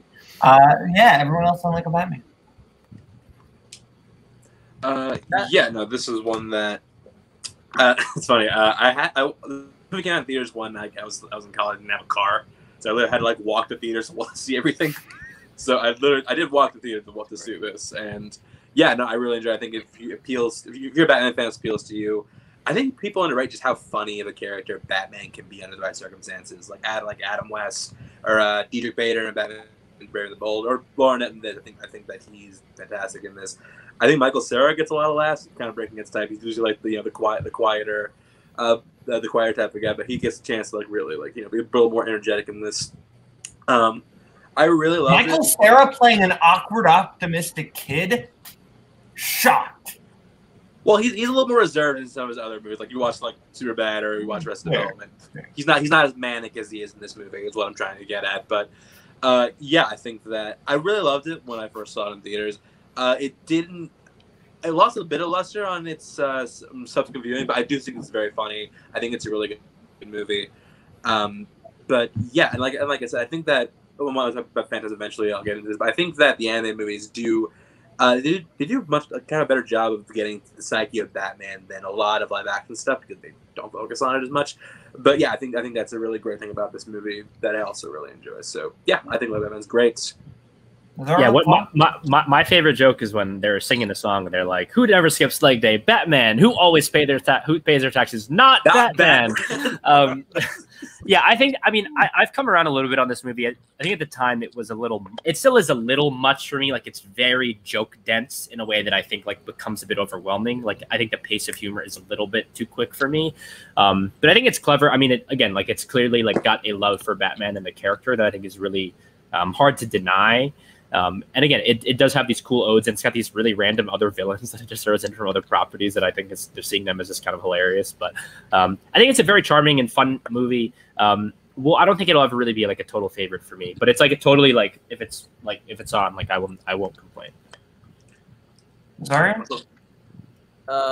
This movie does the best thing this movie does is go deep into what makes Batman Batman, and how he really is Batman, and Bruce Wayne is actually the thing he has to fake for people. I do enjoy the fact that they also reference like every other iteration of Batman lore, even cartoons, movies, comics, everything. Everything is thrown in a bowl. I do agree with Paul that the movie is a little bit too fast. If you know what the references are, maybe you don't see it that way the first time, but like for somebody who's trying to get into like the movie just for fun, it definitely is. The one thing it bothers me, and it bothered me since the day one I watched this movie. They put every single Batman villain in this movie, and they did nothing with them. Basically, it's like the Joker and Harley a little bit. Everybody else is in a blink and you miss it moment. Like they do the joke with all the weird ones. By the way, probably Polka Dot Man is not in the Suicide Squad if he doesn't show up here first. But in the end, they just go to the Phantom Zone and bring all these random other Warner Brother monster properties that I kind of hated that because I wanted them to go deeper on the villain side. Like it is a lot of like point at this thing, this thing, but then they don't really do anything with exactly, it, which I get. Yeah. But other than that, it is funny. I do enjoy it very much. And my favorite joke is actually when everybody tries to go around the very obvious fact that Bruce Wayne is Batman. Like every time it's like, well, the Batcave is under the mansion. Oh, does that mean he's his like roommate? And then fucking Godzilla is like, yeah, the roommate. Okay, so now we're gonna go to 13 for everyone. So Paul, no, Nazario 17th or 14th. Oh, we haven't gotten Nazario yet. We haven't gotten Nazario yet. You were right. I thought 90% of the time, I have no idea what the fuck I'm talking about. You have like a hot date or something? You keep wanting to skip everybody. Nazario especially, yeah. So I'm sad. Pixar's Coco. Okay, nobody has that. I actually didn't think I was going to love this movie when I first watched it. My kid did, though, and he made me watch it over and over and over and over again. This is my most loved movie in Letterboxd by far.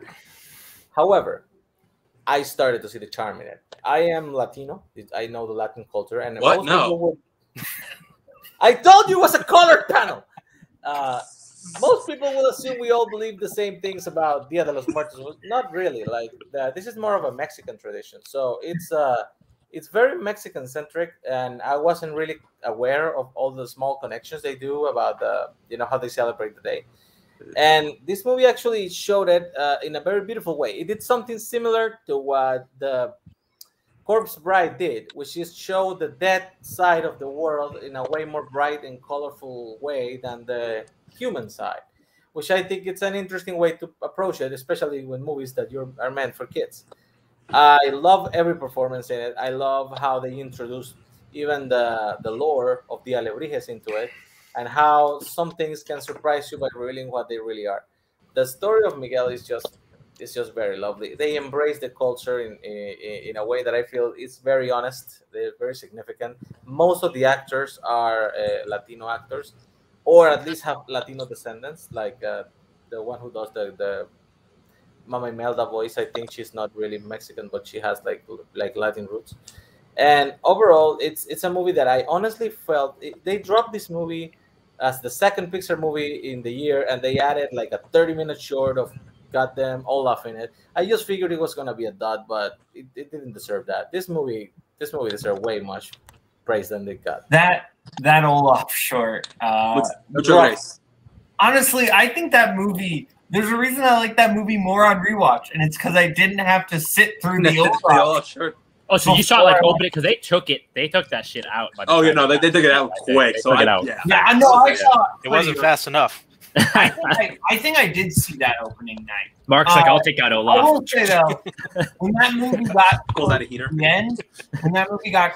end, it did hit pretty hard because that was like the month my grandma had passed away. So like that was there are not a lot of movies where I've cried in the theater. That is one of them. But yeah, this film's great. The music, I think, like doesn't necessarily make the movie because I think the movie could still work without the music, but it's the cherry on top of the sundae. The music is all fantastic. Remember Me, obviously is great. I stand by the best song in this is Proud Corazon. I think that's the perfect thing to end the movie on. And I think it is just the best song in the movie. The animation also just looks beautiful. This is maybe, this might be like my pick for like the best looking Pixar movie. I think this one just looks beautiful. I love everything in the Land of the Dead. Just the colors all pop. And I really like the characters of the family more on rewatch. I think the family all have, even though they don't get a lot of spotlight, I'm talking about the family in the Land of the Dead, to clarify. And I think they get some fun comedic relief, specifically the twins are a lot of fun. I think this movie is just a really kind of neat look into a culture I wasn't super familiar with. So yeah, I love this film. Everyone else on Coco. Okay, so yeah, this is one that I was really excited for. I'm also Latino, and I was like genuinely Mexican. So like, I grew up in a border town too. And if you thought niggas went crazy when Black Panther came out, they ain't got shit on a bunch of happy ass Mexicans for this movie. Every theater parking lot was a big old fiesta. But no, yeah, I was definitely excited for it. And yeah, I do agree with a lot that was said. I think that what draws back from me is I don't think Miguel is as interesting as other Pixar protagonists. I think he's good. There's something about his journey that I just don't fully connect with, but I do think that, yeah, The Land of the Dead, I think, looks excellent. The animation is great. The songs are fantastic. It does, the album also really close to my grandma, so the ending did hit me hard in a lot of ways. Nearly got me to cry. But yeah, this is one that I think in terms of Pixar, I think it's like upper echelon. It's just like lower upper echelon. So, but yeah, I don't hate the pick. I think it's definitely deserving of a top 40 spot. It's just not on my list. Yeah, for me, the part that's always hit me really hard is not, I mean, the grandma stuff is emotionally affecting, but is the idea that like once this guy's forgotten, like his existence fades away, he like disappears. I think the stuff with like, I think Hector is by far, I think, the best character in this. And I think like he's the character I would kind of wish the movie was more about, even though like obviously you understand it has to be kind of about Miguel. I mean, it's great. I think this is the most like Laika looking Pixar movie almost, when it has like, especially the stuff with the bones and the way that the body parts move sometimes in the Land of the Dead, and how everything's kind of free flowing and kind of bobs in and out. I think like that visual style is really cool, and plus obviously like the gorgeous light show that they have in the Land of the Dead. Yeah, this is like relatively close to making my list. I'm not sure exactly. I guess like the ending feels a bit like, I guess it sucks because this comes at a point where it's just like in Pixar movies, it has such the reputation of like you're gonna cry at the end, and this is like the most Pixar-ass cry at the end Pixar movie almost in a way. But it is like incredibly well made and like emotionally like it earns, I think, almost all like its emotional moments, I think. So I mean, it's a great movie. Just didn't quite hit me in a personal way. There's a great College Humor sketch, I think, where it's Pixar's next slate of films, and it's like all just movies designed to make children cry. That's great. But yeah, I'll talk about it. Yeah, hey, I'm always down for any movie that's got jokes about, you know, Latino moms, you know, beating kids with their shoes. I mean, that's fantastic. Yeah, now go get it for me. Yeah, it's fantastic. But you know, yeah, I really like this movie. It's like one that's like, it's like on the edge of like kind of like my favorite Pixar movies. Yeah. Thank you for finishing my sentence. But yeah, it's just one, you know, I got a lot of Pixar representation. I got to make cuts.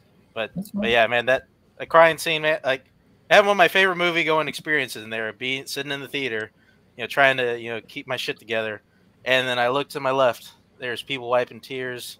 Look to my right, people wiping tears. Sniffles in the back. Just it was tears to the left of me, sniffles to the right, and here I'm stuck in the middle with you. Nazario, you're 16. I don't care. One last thing on Coco, just be careful not to get the Book of Life when you're looking for Coco. But pretty good movie, honestly. Watch the Book of Life because I feel bad for that movie. Just get both. I mean, why not? They're both. Nazario, you're 16. My 16 is Jax from earlier, the Iron Giant. It's still Yikes now. Cool. 15. Disney's Alice in Wonderland. Damn. Okay. Speaking of movies that are not really meant for children. That's textbook pandering. I didn't even know he liked it, to be honest. This is one of my favorite Disney movies of all time because it's so weird and it's just so willing to go to like weird places. Lewis Carroll's story originally itself is very, very, very surreal, and Disney just decided to take like parts of Alice in Wonderland and parts of Through the Looking Glass and make a mashup of things he liked.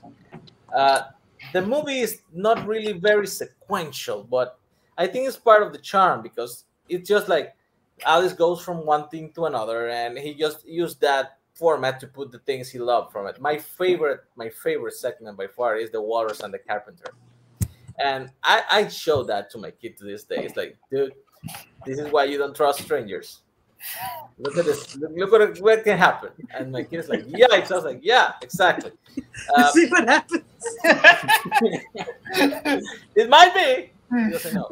You are an oyster. Listen to me. You're an oyster.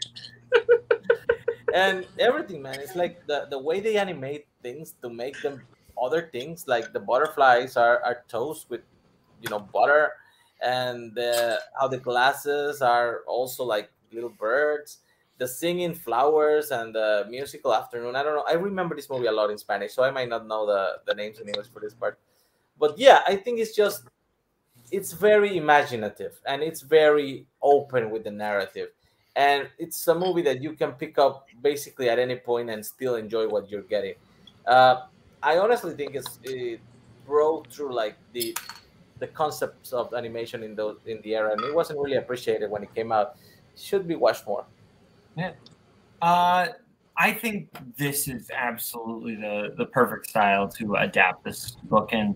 It is absolutely even though Nazario didn't know this would have been considered a pandering pick because for those who don't know, in high school, probably my favorite production my theater team ever did. We did Alice in Wonderland, and I was the Mad Hatter. And anytime you start with "I was in high school," I get a little nervous now on this show. Bullies, ex-girlfriend, and positive experience. Which one? I am now just Chris Stuckman. I grew up with yeah. Where's a photo of you and a bunch of other people from your neighborhood? No, never mind. Okay, anyway, back to Awesome. That's the show, I guess, isn't it? Is the Chris Stuckman photo from his youth? No, I mean, I love this movie. It's wild. I mean, if you want to see it really crazy about this movie, but fair. No, you were about to say you're about to. I thought you were about to throw it to us. My bad. Go ahead. No, not quite. I barely talked about it. But yeah, no, I think this film is excellent. I think the kind of like it is more of like a road trip movie. Which I think really works. I know it's a road trip through this like fantastical world. The stuff with the Mad Hatter and the March Hare is just super funny. The whole unbirthday tea party scene, just I think very clever comedic timing. It feels like something out of like more of a classic screwball comedy scene, just very wacky, very fun. But I think my favorite scene in this movie is the trial. The trial, you just see the backwards logic that Wonderland works on so well, and the way everybody is just working slightly off is just so funny to me.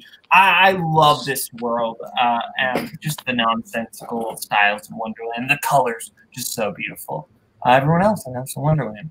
I hate to make this comparison, but the trial does remind me of the Transformers, the movie trial, where they're in that weird-ass alien planet and they're in that stupid-ass court.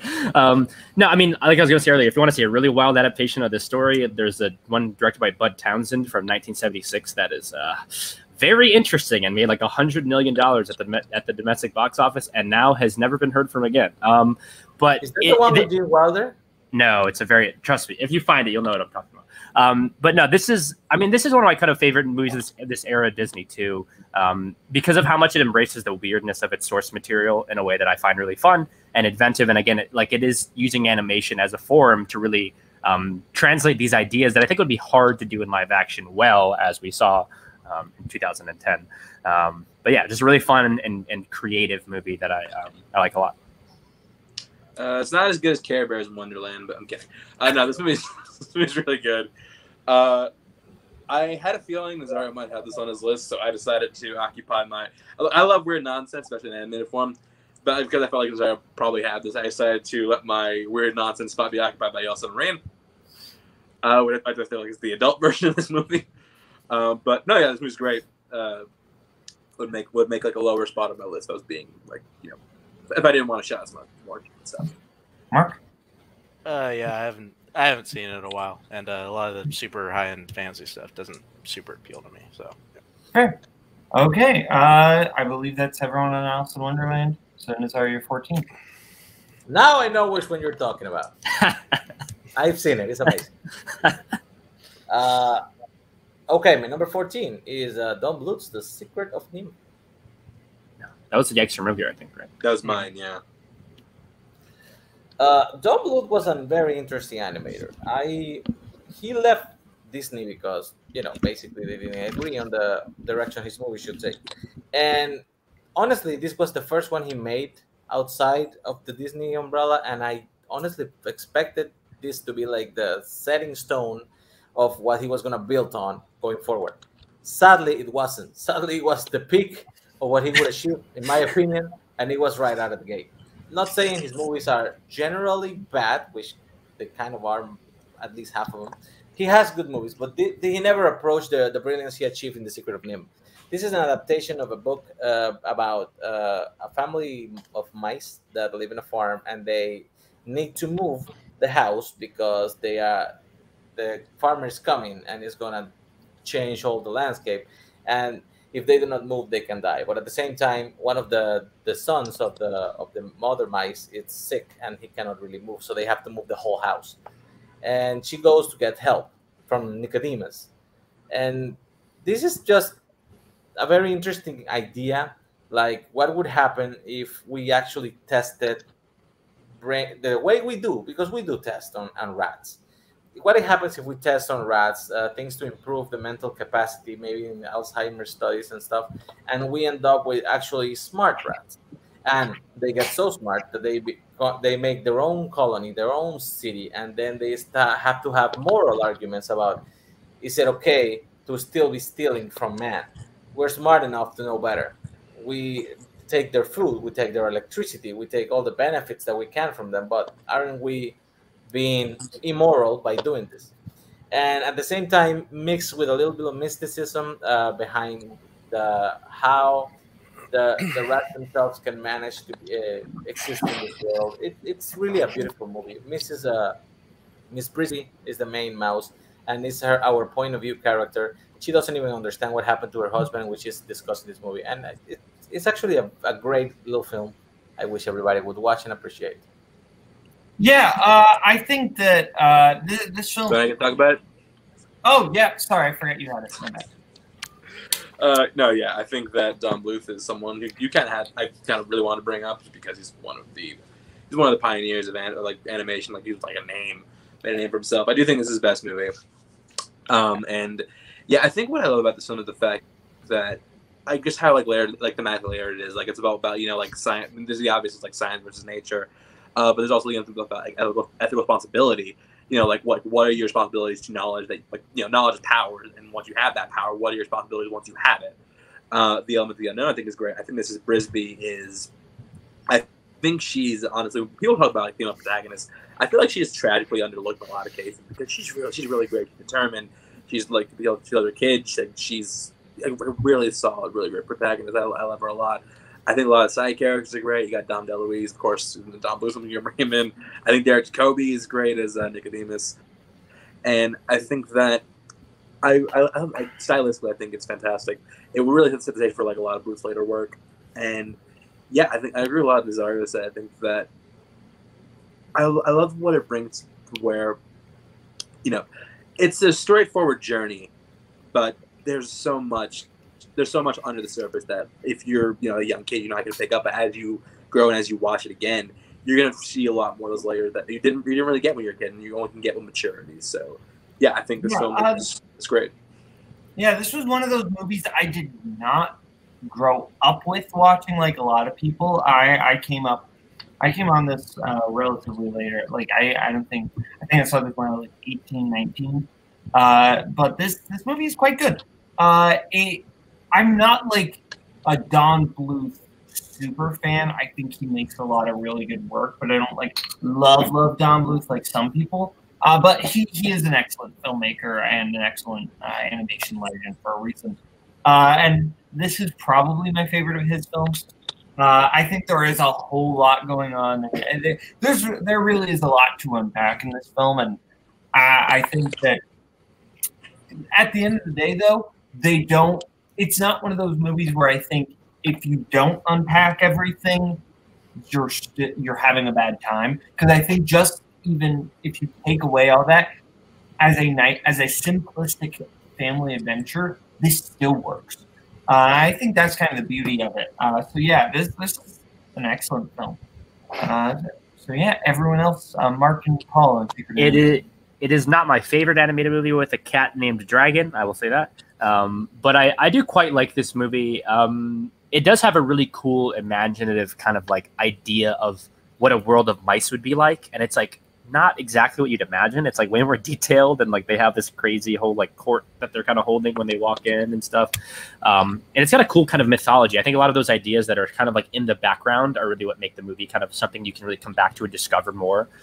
Especially as you grow older, I think it becomes something different than when you first watch it. It's never been a big favorite of mine. I like it; it's super solid, but just for some reason, the characters, I guess, never really connected in a way that made it really stand out for me.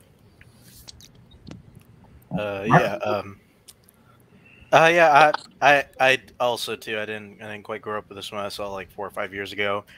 I liked it. From hearing you guys talk about it, I feel like I didn't see the same movie. Maybe it's something I ought to revisit. But I thought it was fine. Probably the best Don Bluth one. I had a connection to Land Before Time, but honestly, that movie gets kind of brutal at times. So this one's probably the best. Sure. Okay. So we will go to Paul's 13. Yep. I probably have this too low. I hope this is not where this ends. My number 13 is Spirited Away. It's my 13 too. No shit, it's my 13. Rosario, is that a yikes or what? I knew it was all coming up on this list. I didn't realize that was all. Wait, does Rosario have it higher? I left it out. Oh, fuck. I did my filter with Miyazaki and I made my choices. Oh my god. So I guess it's all three of our 13s though. It's all three. Yeah. Of our So just go ahead, guys. I mean, I think we probably made a mistake. It's probably too low, honestly, for all of us. But yeah, I mean, it is like one of the towering achievements in the art form. It's like the ultimate transportation of like the mind of a child and what that can mean, and like it's just some of the moments. I mean, the moment on the train, like where the score hits, and it's just her sitting there, and it's like this shouldn't be this profound thing, but it just like you feel like you're getting hit by a fucking bus. And every moment there's something more imaginative and more interesting on screen happening, and the movie's changing into something different as it goes along too. And the thing I love about this movie, there's always something that feels a little elusive about it. You feel like there's not really you don't fully have your hands around it in a way that I think is incredible. I mean, you know, so many technical elements are just so fucking incredible. The score is just like so special. Seeing this in a theater was like a really mind-blowing. For a long time, it was never one of my favorites, but I think it's growing to become one as time goes on, just because I think it really endures, and it only grows in your mind and in your heart, I think, as time goes on and as you come back to it, because there's always something to discover. The special moment for me, though, one of the special moments is when Haku gives her the rice balls, and all of a sudden you first hear that specific note of the score start to swell, and you're just transported to such a different place. And I mean, this might be the best movie that's on any of our lists, honestly. But is just like an all-time great. But why do we have it on 13? Yeah, I mean, it's one of those things. I mean, you know, you have favorites and there's best, and there's, you know, a lot of times those are different. But I think with time it'll probably end up being higher. But I mean, Spirited Away is just a fucking incredible piece of movie making. It's just, yeah, it's very special. Yeah, this is one that I saw because I'm more familiar with this than any other Miyazaki movies because Disney Channel ran this all the time. I don't know why. They ran like other ones like maybe like once a year. This one they ran like every other month. But yeah, I agree with what Paul said. I think that I think that what works about the main character. I always call her San. I know that's not like her actual Chihiro, yeah. Yeah, I think what works about her is the fact that like she's a character who like who's terrified of everything. But in this world, like it really works. She never comes across like out of place. Like it really worked because like she's seeing something like new and crazy, and like out of this world that like and the audience is like probably terrified. And yeah, I think that it's probably most, for me at least, the most visually creative Hayao Miyazaki movie. I think that there's something interesting going on screen in nearly every frame. And like Paul said, that scene on the train is one of my favorite scenes in the animation period. Just like where there's no dialogue, it's just the score, and you're just like literally taking in the entire world, the entire situation. Like I've never seen anything quite like that in an animated movie. So yeah, this was easily my favorite Miyazaki film. Granted, not familiar with all of his work just yet, but of what I've seen, this is definitely the one I love the most. Mark? Yeah, I just kind of want to know what Disney Channel you were watching. I remember seeing Luck of the Irish all the time. This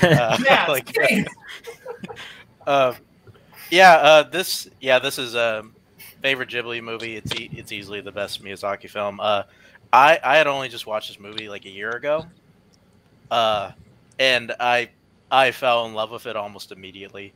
I think Paul is right. It's probably a little bit too low. Like it could probably be a little bit higher. Like as I get a little bit more familiar with it, but I fell in love with the world. It's just super creative, and it just really pops. Like it's one that honestly kind of demands a sequel, just because of how rich it feels.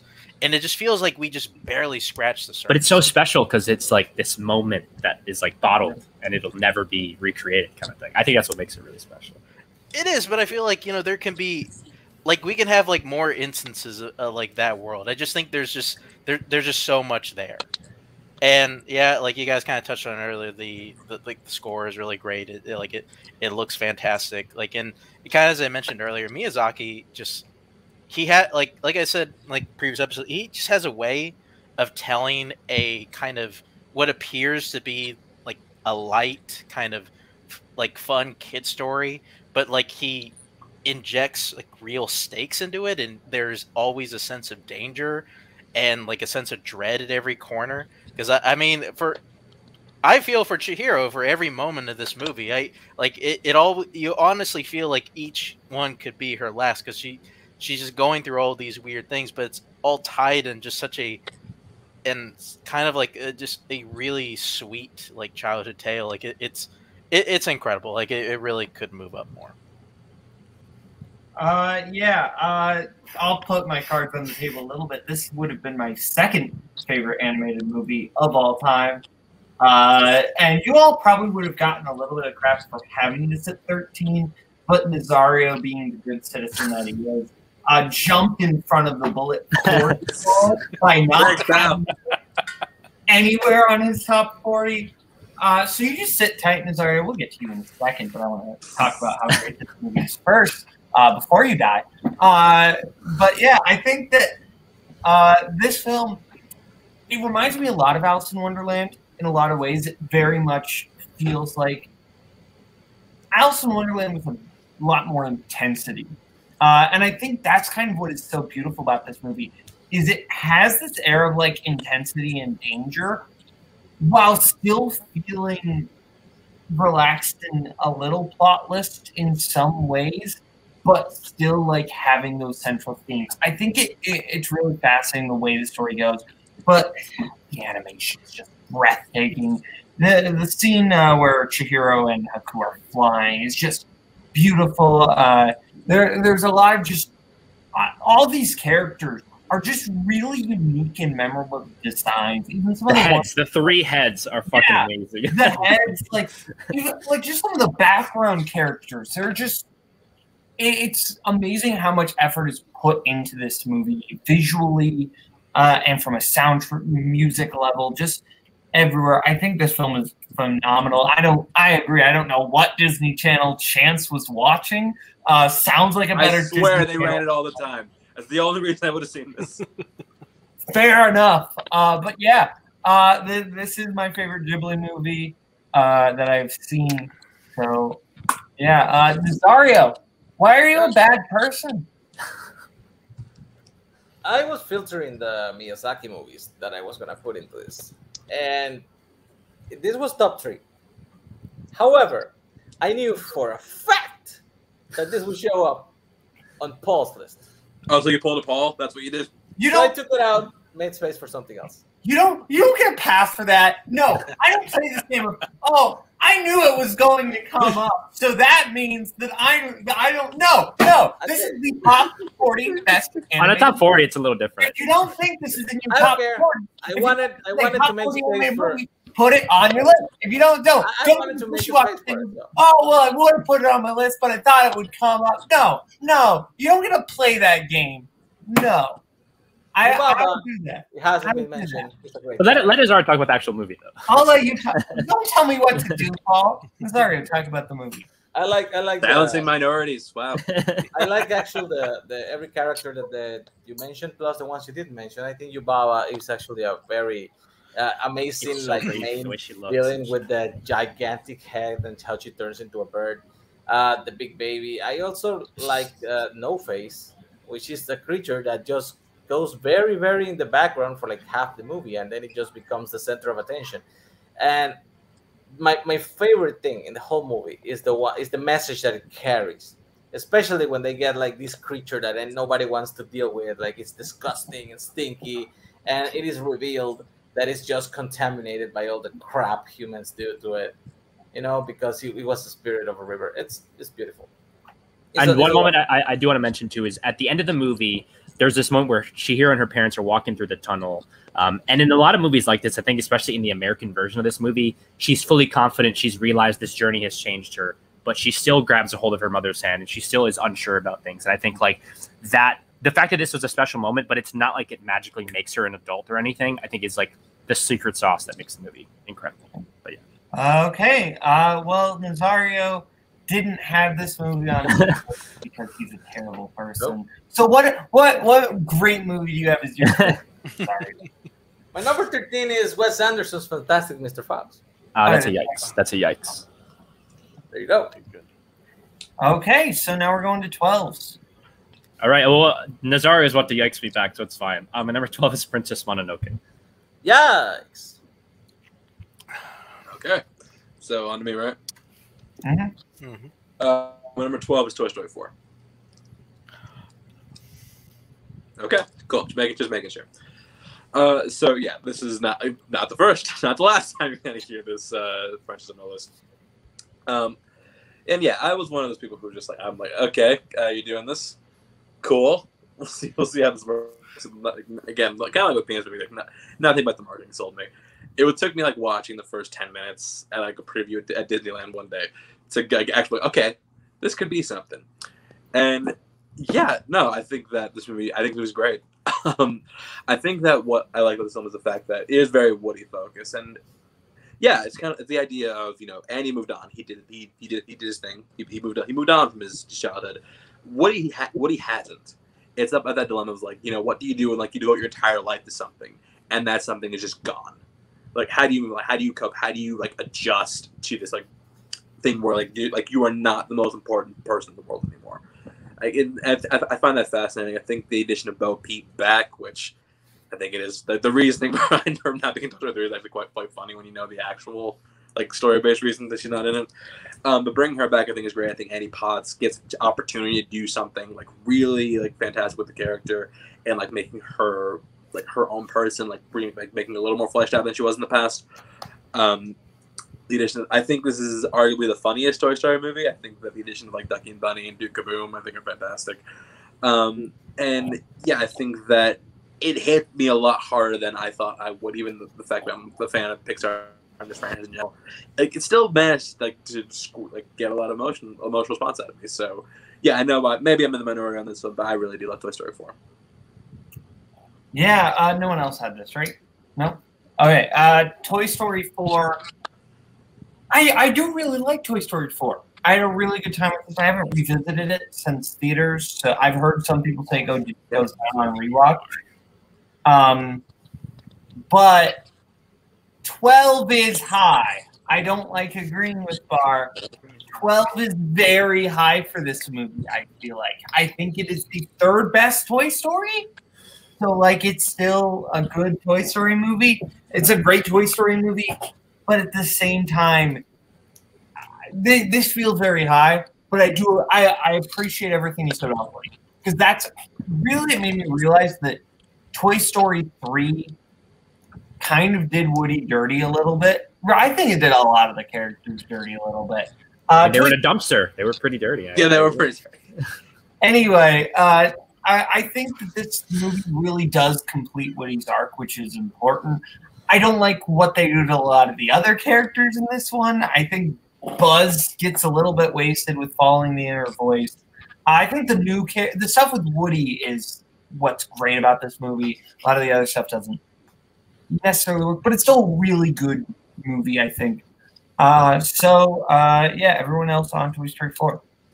For me, I'm not super precious about like, oh, they did this character dirty. So like that stuff doesn't really matter, honestly, to me. I like the stuff in the movie is like what I mostly care about. So this is actually my second favorite Toy Story movie.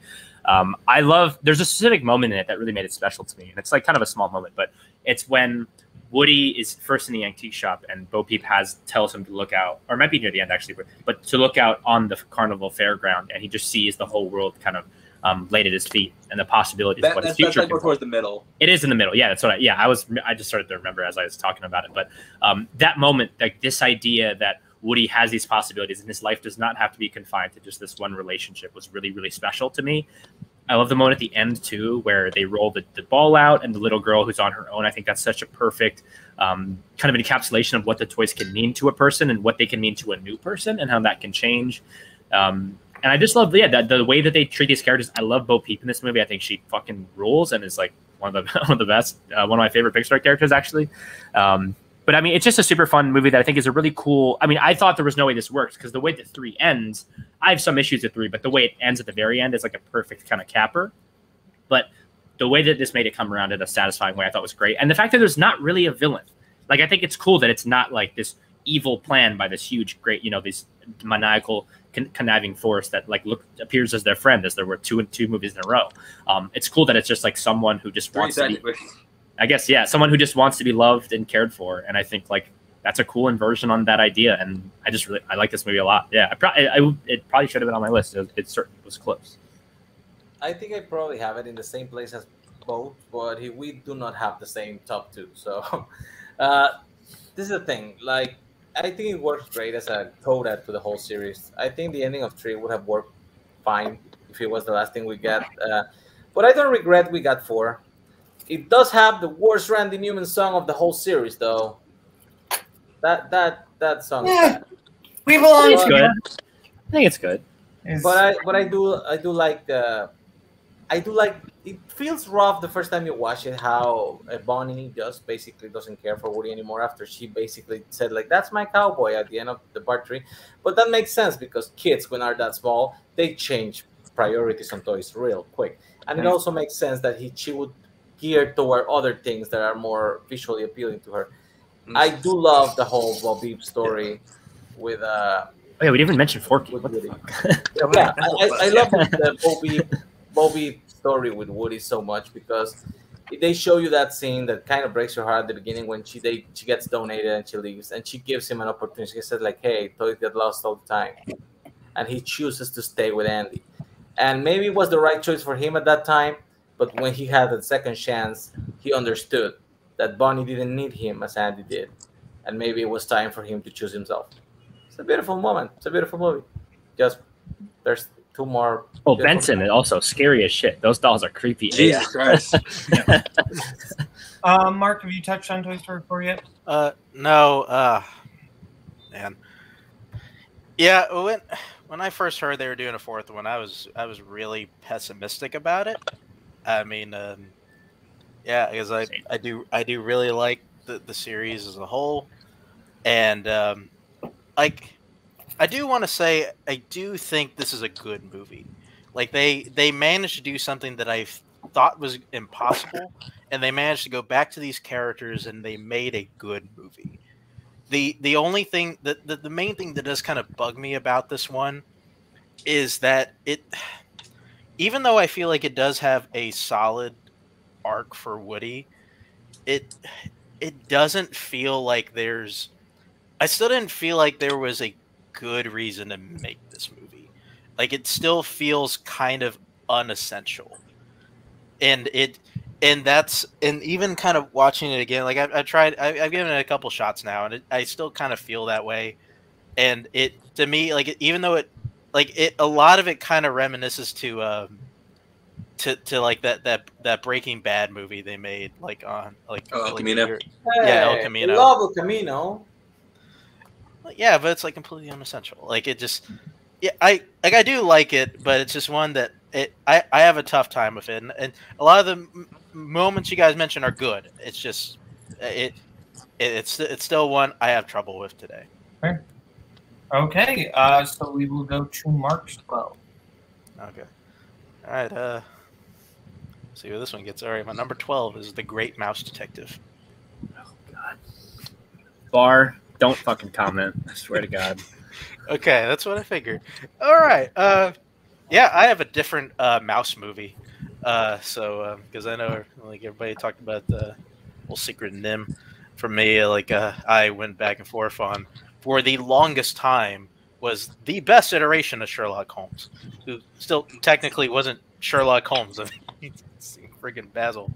But like yeah, like this is it goes into like a weird period like of Disney I talked about, one that just where they weren't afraid to be kind of like a real and like dark and gritty. Like it shows like this like kind of gritty underground like London, and there's a lot of imagery here that feels like it's just made for like creeping kids out. I mean, because making the main villain's henchman a freaking bat was clearly a choice that was just made for horror reasons. Like, I don't know why you would do that if you weren't just trying to scare the hell out of kids. And like that's really neat. I really love Radigan as a villain. He just feels super sadistic, and he's just always out for himself. And especially in the end, where they go super animalistic, and he just feels super large in life and just really deadly. And there's like he's also one like a lot of the best Disney villains feel like they have a hairline trigger, and he's just one where like you just have to mildly upset him, and he's going to feed you to his fat cat. I mean that's just super creepy, and I love this Basil's character. He feels kind of a lot of the best parts of Sherlock Holmes as a character. He feels super smart. He's also one that's like super to the point. He's also really manic. But I think more than anything else, I just really love the world that Disney created here, and they're not afraid to kind of like going kind of real, and one that's kind of toes the line of being what, even though like we kind of poked fun at this, they toe the line of being an actual kids movie. I love the character of Basil.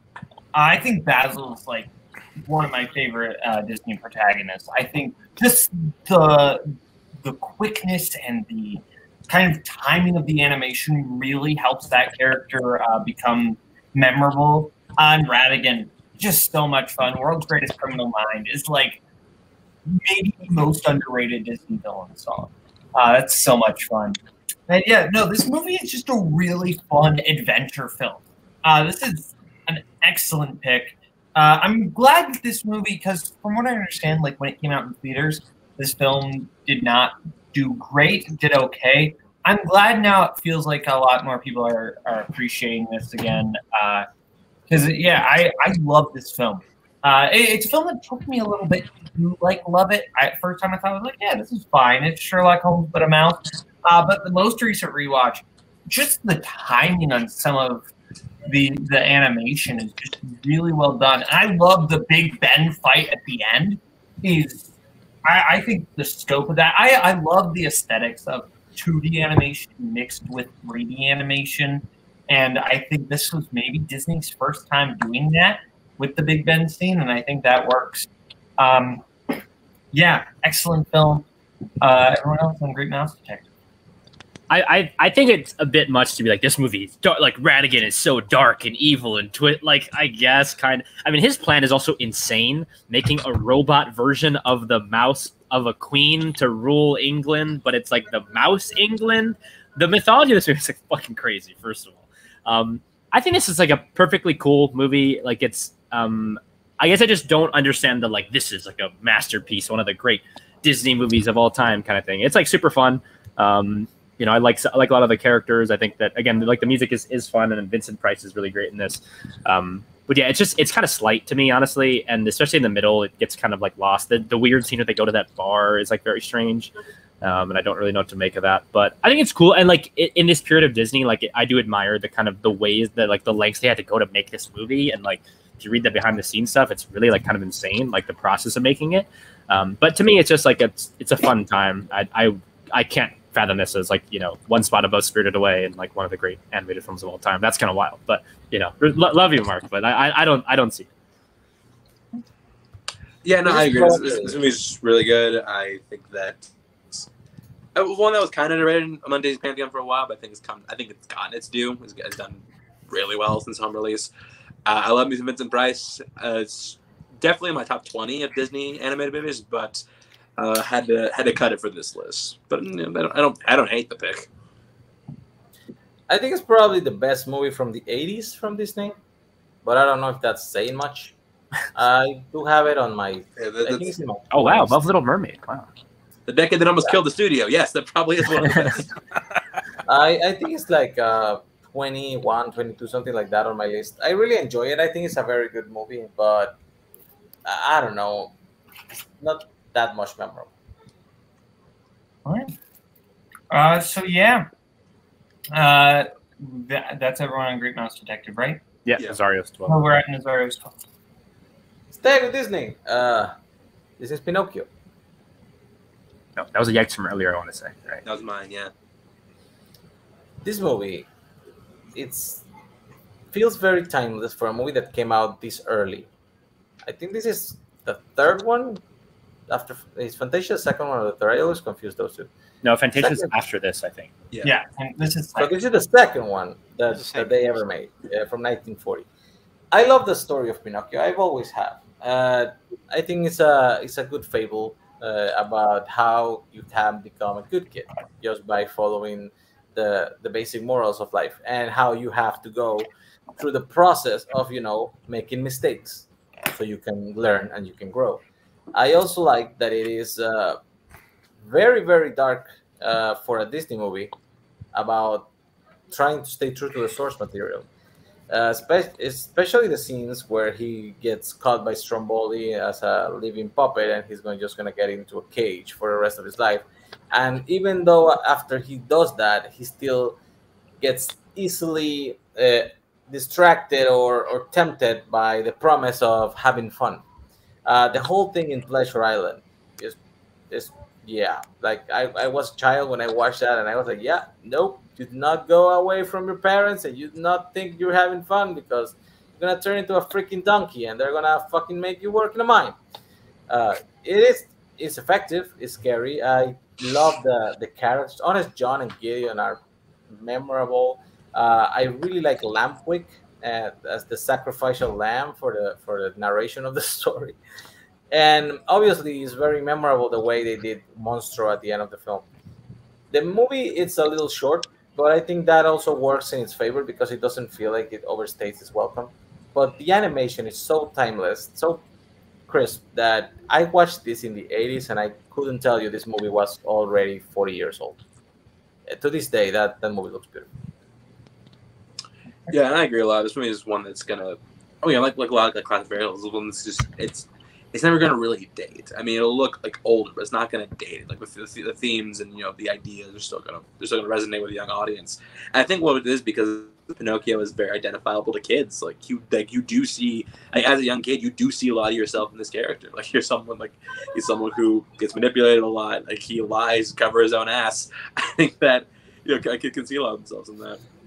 And yeah, I think it's like the epitome of a classic kid's journey. I think the scene with Lampwick turning into a donkey is like low-key terrifying. Just like I will never forget like the scream transitioning into a donkey screech. Like it's just a thing that's like stuck with me in my head. And yeah, I think of the classic Disney films, this is up there with maybe one of the best. So yeah, I think this film is fantastic. I am not the biggest fan of this one, to be honest. I liked it as a kid. On rewatches, I think this movie is okay. It is perfectly fine. I feel like I don't know what. Maybe it's. I don't know what it is that you all just. Did you watch the Benvenuti Pinocchio? No, I didn't. I did not. Maybe I need to. Go so on, Brad. Watch this movie. I think this movie's fine. I think it's a film that, like, obviously a lot of the early Disney movies go into detours, and my problem isn't that it goes into detours. It's just that I don't really care enough about the detours. Like, right? I feel like I've got no strings on me. I just don't love that number. I don't really love a lot of the stuff. Basically, once the Pleasure Island stuff is really the only stuff I love about the movie. I think the stuff with Monstro is, they're gonna make him sneeze, and the seahorses are all scared.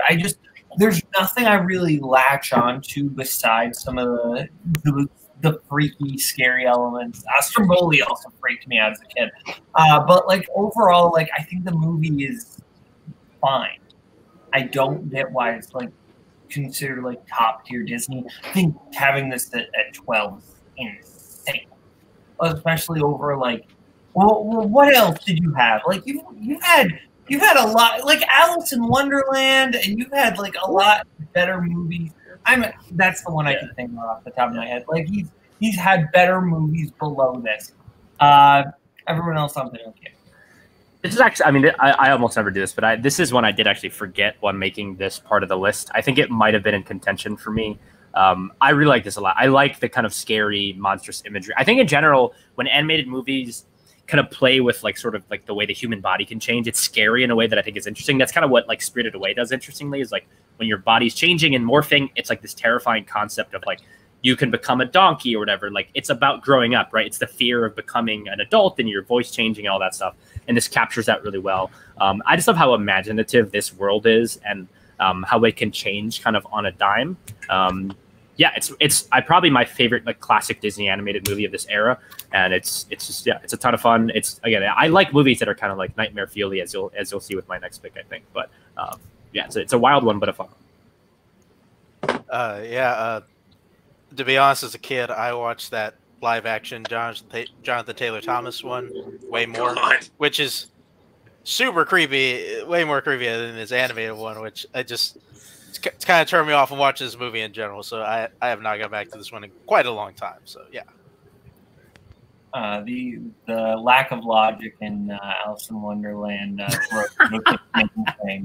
Don't think I didn't see that slander of Castle Kegliosh in the comments, Joseph. Come on the show, you coward. You're never on your list. Talking shit in the comments every episode. Has everyone talked about Pinocchio? Yeah, yep. to my 11, I guess. Yes.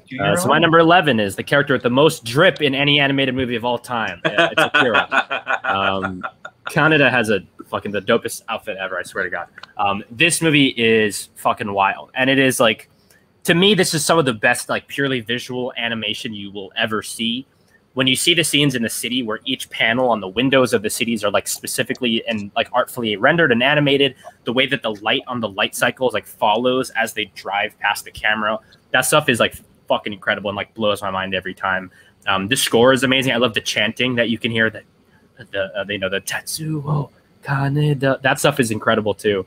But I love how this gets so terrifying and monstrous in its third act, and it's like manifesting these ideas about Japan's sort of post-nuclear war anxieties and fears. I guess you've seen, I don't know, 3 movies. But so the way that it manifests those fears and anxieties into this giant climax where it is this world-altering event, but also it carries this level of wonderment and excitement about the future that I think is really interesting. Is like the scientist character you'll see, he's scared, but he's also kind of curious, and he really like wants to see what is going to happen next. And I think that sense of wonder mixed with fear is what makes this movie incredible. There's obviously the core relationship between Kaneda and Tetsuo, and how it goes back to their youth and them as kind of these outsiders, kids in these biker gang. But again, like the animation is just incredible, and I think the world is really fun. And again, like it goes to places visually and in terms of theme and ideas and characters that like movies just don't go to. It has a bug nuts third act that I'm sure like Boatman feels either one way or the other about. But it is a movie that I really love, and it is like pushes the art form in a way that I think is so admirable. And yeah, Katsuhiro Otomo's a masterpiece. This is a movie. This is the movie I watched just before we did this, and my immediate reaction was, I want to watch it all again so I can actually process it. Because this movie has a lot going on. Oh yeah, and that's nothing against the movie whatsoever. I think this is a movie I will like more on subsequent rewatches, absolutely, because there's a lot of interesting themes here and a lot of character dynamics. This truly is an epic movie, which you don't see a lot of animated epics. Typically, and there are some exceptions, but typically I feel like animated movies don't like go all out in terms of like the multi-character giant type epics, and this really does feel like a sci-fi epic. And I think that's to the film's benefit, because I think there's a lot of things going on here. I'd heard about this movie, but I'll be honest, I wasn't really looking forward to it. It didn't seem like my type of movie. It's very like, seem more heavy sci-fi, and I really dug what was going on here. So yeah, Akira, excellent film. If you're like me and you're kind of hesitant to watch it, don't be. This is actually really good. Everyone else on Akira. You know what's funny? I was looking through Letterboxd today. I saw this go up. I'm just like, fuck, that's probably on Paul's list. I should have watched it. And I did not watch it. I've wanted mean to get to forever. It's just one that I just have not done yet. But I will do it. I will watch the movie. But like you said, kind of the most drip of any animated character. He really, I mean, the jacket is fucking, and his light cycle is just the shit. Like nobody can rock an all red jumpsuit. When I was about 13 years old, I had a friend who told me that he can get like animated movies from Japan. We were talking about the Street Fighter movie they had made, and I was like, I really want to watch that. And then he gave me this one. He said, like, watch this. This is going to be great. It's going to change your life. And my 13-year-old self just put that in the video, and just in the first couple of minutes, I was like, oh my God, that is a boob. In an animated movie, that's just not right. I don't know what's happening. I mean, I was growing up on the Disney stuff from the 80s and the Dumb Blue, and they just come out and show me that. So, yes, I finished the movie. For some reason, I actually have never rewatched it. I saw it that one time about, 27 years now. So, I remember I thought it was okay at the time. Probably didn't understand most of it, what it's trying to do. But I don't know. It's never been something that I actually have gone to rewatch. So... Is there? No, I think I think Chris was talking about Cat Lupin, maybe potentially Castle okay. Or maybe this is a weird Chronicle joke. I don't know. But anyway. No, I went maybe a little overboard on this one because it's actually a movie I blind bought a couple years ago, and I watched it and I just I agree with you visually. The movie's it's really neat to look at. And a lot of the scenes look really, really cool, but it's just one where I don't know. Maybe I'm a moron. Like it felt very style over substance for me. Ooh. And I kind of got shades of Blade Runner a little bit, where it's a movie that was kind of poking at a lot of stuff, but it wasn't really that's like it wasn't really like landing like kind of for sure shots on things like. I've been meaning to rewatch it, but it's just I don't really have a lot of desire to, even though I own it. Wow. Like I got the style is the substance. That is like my ultimate. Like the style is the substance in a lot of these movies. That makes no sense. Wow, that's the harshest thing anyone has ever said about a movie is that it has shades of Blade Runner. Wow, how dare you? Yeah, Blade Runner's a great movie. But yeah. Was that everyone on Akira? Yeah. Yeah. Okay. Chance for 11. So unless I'm mistaken, I think this is as far as some go. It's the Iron Giant. Okay. Yeah, I have the Iron Giant. But I think we all had it. I think we all had it. Wait, you had it higher? Oh, what do you mean higher? No, like before this. Oh, okay. Okay, so this is where it stops, right? Yeah. Perfect. Okay, so yeah, this is Brad Pitt's directorial debut. By the fact that I really like The Incredibles and, of course, Mission Impossible: Ghost Protocol is excellent. I still think this is the best movie. Yeah, I mean, everyone knows by now this is about a relationship between a boy and a giant robot that has the ability to just murder things really good. I'm a real sucker for like relationships where a lot of it is where like one half is unspoken. Like you discern so much chemistry and like such a bond between the two of them, even though one of them is voiced by Vin Diesel, an actor who, even when he's in an actual movie, can barely put a sentence together. Something I really do enjoy about this film is the fact that I love the mystery of the Iron Giant. Like they never make an attempt to explain what this thing is or where it came from. I think a lot of that is the fact that it deals with this movie plays a lot of Cold War paranoia, which we can really comment on with hindsight, given 1997. Where that, like, with any strange machine, anything we didn't understand, automatically the idea was, oh, it's Russian. Yeah, so don't trust it. I think that's great. I think I don't remember the actor's name, but the kid who plays Hogarth is fantastic. Feels so naturalistic. I think that's why, because he's such an unknown. We can't really connect to anybody. I think Jen Aniston is great as his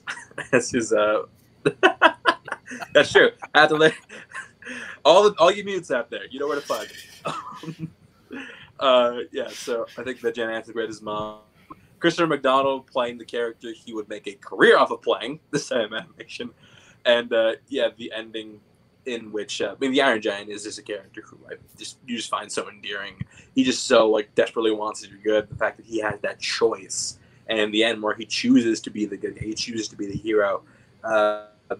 So many tears used by so many other kids in the theaters in 1999. I said 97, really. I meant 99, but yeah, film is excellent. Okay, yeah. Nazario had it the next highest. I want to say. I had it at 16. What? Yeah. I had it. Did I? This is just a beautiful movie. Warner Brothers and Fox were all kind of trying to do what Disney was doing in the 90s. And I feel this is one of the first times that they decided, you know what, it's not really working. We cannot touch the formula they have. Let's try something different. Let's just do something that doesn't have music, something that it goes to appeals to another audience. This is the very, very sci-fi centered movie, centered in the 50s when everybody was nervous because of the Sputnik satellite and what the Russians were doing. And it basically hit it out of the park. I think like Chance mentioned, the fact that they never tried to explain where the giant is or where it came from, it's kind of a very plus thing in the movie. It's by far Vin Diesel's best performance ever. And the way the movie ends, it kind of has its cakes and eat it too, because they give you the moment, they give you the thing, and then they just tease you a bit, like, hey, maybe there's hope for this. And we'll see you in part 2. I love Hogarth. I love Hogarth as a character. I love John Cusack in this movie. It's actually pretty funny. But yeah, I think it kind of showed us that Brad Bird had different sensibilities when it came to like animation, and it opened the door for him to do other things later. But to me, this is still. Is John Cusack in this movie? Yeah, I don't think he's in it. Talking about Harry Connick Jr. Talking about Harry Connick Jr. Maybe. Oh shit! I fucked up. I was like, wait a second. Like, did I miss it? Sorry. I also just want to say, more of you need to watch Find Me Guilty, because that is. I thought Koho was going to come in here with the "Find Me Guilty" is the great Vin Diesel performance. I thought you were going to come in with like a boiler room argument. Yes. No, Find Me Guilty is like top notch. Okay, who had this next? Mark, I think. I guess it was me. I had 18. This movie's pretty fantastic. The Cold War backdrop is just really interesting.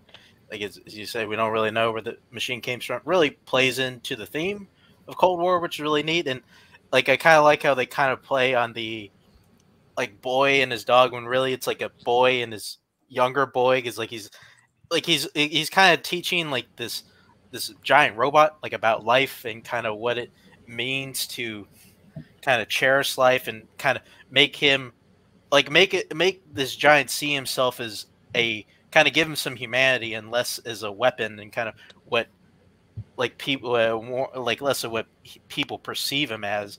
And that fucking ending, man, that the ending gets me every time. Like, I mean, that if Vin Diesel, if the only thing Vin Diesel said was Superman at that last moment, that in itself is probably Vin Diesel's best performance. I actually have a fun story. So Nazar, you talked about how this is their studio going in a different direction. I don't know if you know the whole history of this whole thing, but what actually happened is they decided they were closing their animation studios, and so that's the only reason that Brad Bird and his team could do whatever the fuck they wanted. So they were not under the big studio constraints, so which is why they could make this movie the way it is, which is so not like a movie that appeals to a big audience kind of thing, which is why it's so good probably. I mean, the animation itself, the way that, I'm not an animation expert, but the way they draw the Iron Giant differently on kind of this thing called 1s and 2s, which is why he looks different in depth of field than the rest of the characters, just gives him this look of this otherness that I think is really fascinating. And yeah, I mean, this movie has so much heart. It's so beautifully animated, just the way that even the parts move around on the robot. And Hogarth is a great kind of plucky young hero. But yeah, I mean, the ending is perfect. It's just so well constructed. It's just one of those movies that I think, and it's not super loud. It's a pretty quiet animated movie. It's kind of more low key in a way that I really love. So, yeah. I think one of my favorite aesthetics in a movie is the 50s represented by the 90s, the 50s and 40s represented by the 90s. The Rocketeer does that with the 40s. There's just kind of this sheen to it that I just really love. And that's one of the things I really. I believe we have lost Kaleb. We lost the host. I believe we have lost the host, at least as of now. Was he going to come in here some Pleasantville love or something? He was blast in the past. I'm honestly very unsure. So I guess, does that mean we move on, at least for now? Is this Mark's 11, maybe? And then we'll see when he comes back? I guess so. Yeah, sure. Or is he back? Oh, Koho's here. Oh, yeah. Hello, What's Koho. good, my guys? Does everyone talk about this one? Yeah, Boatman would have been last, so I guess we're on to Mark's 11. Yeah, you know what? Boatman doesn't need to talk about the Iron Giant. Fuck him. We're up the fucking... Wow, we're doing it live. Yeah, fuck it. We're going live. I believe we're on to Mark, right? Yeah, So, Mark's 11. Yeah. We'll have at it. Thanks, Koho. I think Koho just really wants me to move on to my number 11. To be completely honest, because my 11 is Rise of the Guardians. Oh, wow. Really? Wow. Yeah. Jesus, okay. Fuck, man. When I did my deep dive on DreamWorks, this is the one that caught me the most by surprise. Again, call back to like a previous episode. Call back to a previous episode. Like, kind of DreamWorks doing movies that you think you hate, and like this one very much like falls. I think still falls under that category. This is one that just feels super forgotten. Yeah, because like almost every aspect about this movie like really gets me. Because first off, like the cast, awesome. It's basically perfect. Like even this movie even finds like a place for Ela Fisher. Like it's super awesome, and the world building. That's fired. Drive by Ela Fisher. Goddamn. Sorry about that. My power straight up went out for a second. No, you're good. We're talking on Mark's 11, which is Rise of the Guardians. Yeah. And in all honesty, like the world building in this film is probably some of the best. It's honestly, I would say it's the best of any DreamWorks movie. And like before you even come in with like How to Train Your Dragon, that world has fucking dragons in it. It's already interesting. Like this world is basically a Justice League with Santa Claus, the Easter Bunny, and the Tooth Fairy, and that idea just sounds stupid on its head, and you kind of have to be sold it like immediately. And like this movie does, and like visually this movie is incredible. Like I put this movie streaming on yesterday. It looks fucking incredible. It's one where they had Deakins do the visual consultant on, and it shows like every bit of it really pops off the screen. A lot of the character design like looks really interesting. And it's one that feels very bright and colorful. And it has one of the best hero arcs I think I've seen in a movie. I really like Jack's hero arc and just kind of how simple yet really how earnest it feels. How really he's just a guy that just wants to make kids feel really kids want to feel comfortable. And it's one that even though he's just a guy that just wants to be liked, it doesn't feel like one that feels like he's doing it for the wrong reasons. It's just for the reason like he just doesn't want to be alone anymore. He's just trying to find his purpose. Like and honestly, like it's of the movie, like just because of it seems like a movie that's just such a slam dunk, but by like just like the great world and like the number of great characters it has, I would say it's probably the most underrated movie of anyone we brought up so far. I did not see this in theaters like a lot of people. I thought this movie looked kind of bad. I think the marketing was not great. But I finally, upon Cameron Holtzman and Kaleb Koho both insisting that this movie was actually good, I watched this December, I think. And yeah, this movie's great.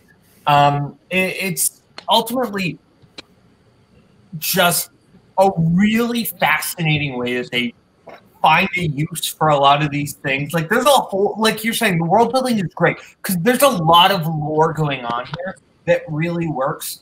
This is like Alec Baldwin is a top tier Santa Claus. They make him like really fun and a different Santa Claus take. I'm saying in this movie, I'm saying I guess so. He's no Tim out, I'll tell you that. I will say some good ways. This is the best movie where Jack Frost fights to be a legitimate mythological holiday figure. But yeah, Rise of the Guardians is fantastic. Everyone else. I mean, this is a cool movie. I think like this is like the number 11 greatest animated movie of all time. And then like to me, coupled with the fact that it's like Akira is not about anything, and then this motherfucker's got Rise of the Guardians. Boy, get the fuck out of here! No, I mean this is a fun movie that like I really enjoy, and like I'm super down to watch like every couple years. But like it's just never one that's like, oh, this is like one of the great animated films of all time. I guess like again, like I think in general, like I'm not like I don't think of like these kind of fun revisitable ones as like all-time favorites as much I think as other people do. But yeah, it's a super fun movie. Probably one of the more like rewatchable DreamWorks movies, certainly. But yeah, not like a favorite. Right. Yeah, I like this movie. I actually had to remind myself that Peter Ramsey, one of the guys working on Spider-Verse, directed this. And the parts it does kind of show with his particular style that we've gotten used to now. 11's a little pricey. I think this has a little wow. As much as I love Hugh Jackman's The Easter Kangaroo, but fun. But yeah, wouldn't even sniff this eye. Wreck-It Ralph and Hotel Transylvania, because that was the same thing, like famous characters. I wish I would have put Hotel Transylvania. Nazaria? It's fine. Okay. So I believe now we go to Nazario's 11. My number 11 is a yikes from earlier today, Coraline. No. This movie is just made for me. I mean, Henry Selick directing a Neil Gaiman book with a very, very gothic style. I think you may have noticed the fact that I really enjoy scary movies for kids. Everything that we have mentioned previously is like, it kind of leads up to this. I think Coraline is kind of the perfect mix for it. It's a relatively simple story of a girl who moved into another state because their parents needed to do it because of work. She doesn't want to be there. She's not having fun, and this is actually perceived by a witch that lives on the mirror side of the world, just the other side of reality. And she has been doing this for a long time, where she just realizes when kids are unhappy and tempts them to come to her side and willingly give themselves up to her so she can keep existing. It's creepy. It's a very scary thing to think about how white kids sometimes just disappear. And they just make it in a very special way with mixing stop animation, which is something else I adore. This one is probably the last jumpy stop animation movie, and I say that not as a bad thing, but kind of like an endearing thing. Like the stop animation style, it got really, really fluid around 2005 with Corpse Bride. After that, it's honestly sometimes really hard to tell when something is being just CGI or stop animations. This one still has that quirkiness of movement and finger waving and hair waving that it's actually very, very endearing, especially for a gothic story like this. Coraline basically goes to another world where she gets everything she wants until she realizes there's a price. And what? I'm sorry, I didn't know you were that. No. That kids talk to her and tell her what's what, and then she decides that she's not gonna just lay down and she's gonna fight for what she thinks she's actually going to have. It's a great story. It's a scary story. It's interesting as hell and imaginatively expansive. I really, really love it. Chance, you had this as well, right? I did, yeah. I had it at 17, I think. Yeah, 17. So yeah, I think that I'm a big fan of Neil Gaiman's work. I think a lot of his stuff lends itself better to the animated format. Like this is the perfect case. Sandman's another. And yeah, I remember like when I first heard about this movie in 2009, like I was like, yeah, I want to see this like immediately. And yeah, because like stop motion was a thing, like especially like in the mid to late 2000s, we hadn't really seen very often. I think the last like major stop motion anime before this was like Corpse Bride. It had been a while since we've seen like a one done like this. Now we had a studio like dedicated to that, founded by rap sensation Chili T. Fuck yeah, I'm down. Yeah, no, I think Coraline is. I think she's a great main character. I think it's Dakota Fanning that does this voice, right? Not Elle. Yeah. It's Dakota. Yeah, I think she has a great job, and I think what works about it is the fact that she does feel tangible. Like she is kind of bratty. Like she does feel like a real like preteen girl in the situation. I think that there's some of the darker moments just like really some of like the more quiet fucked up moments. You know, like the fact like YB is short for why born. It's like, god damn, bitch, you gotta do your boy like that. Yeah, I think where it really shines when he goes to the other world, to where like it's just like such like it feels so magical. I feel like animations lends itself really well to like gothic environments. I also like the little details it takes. Like a detail that I love that it's just like such a small thing. But I think the attention is great. Is the fact that the mother's nose in the actual world is crooked, and then when she goes to the other world, like it's perfectly straight. I think that kind of thing I find fascinating. It's like wow, you guys took time to do that. I think that it's creatively animated. I think that it's well written. It can be downright horrifying at times. I think Henry Selick got really back to his, what really put him on the map One Night Before Christmas. So, yeah, I think Coraline is excellent. Definitely my favorite Lycan movie. Although Paranorman is a very, very close second. Yeah. I don't love this one. I watched it for the first time in preparation to play Red Shaw, and I think it's fine. I think the biggest problem with this movie is that the other world doesn't feel special, because I think they make the main world too weird. The real world feels too weird and too like they're trying to do the kind of quirky things with it, like with the neighbors, and I think that takes away the impact of the other world to where it just kind of throws off the whole movie for me, to be honest. I almost here's what I wish they would have done. I wish they would have done it like a different Henry Selick movie where everything in the real world is live action. Oh, and I was worried you're talking about a different Henry Selick. Oh my God! No. You want to do that?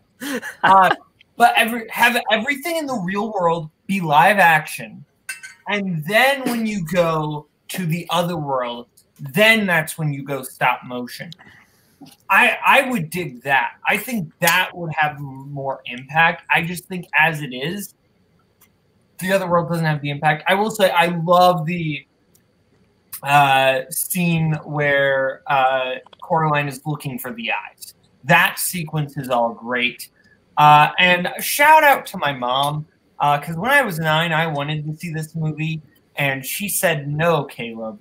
And honestly, knowing how much of a wuss I was when I was 9, I would have had a bad time. So shout out to you're mom. too wimpy for this.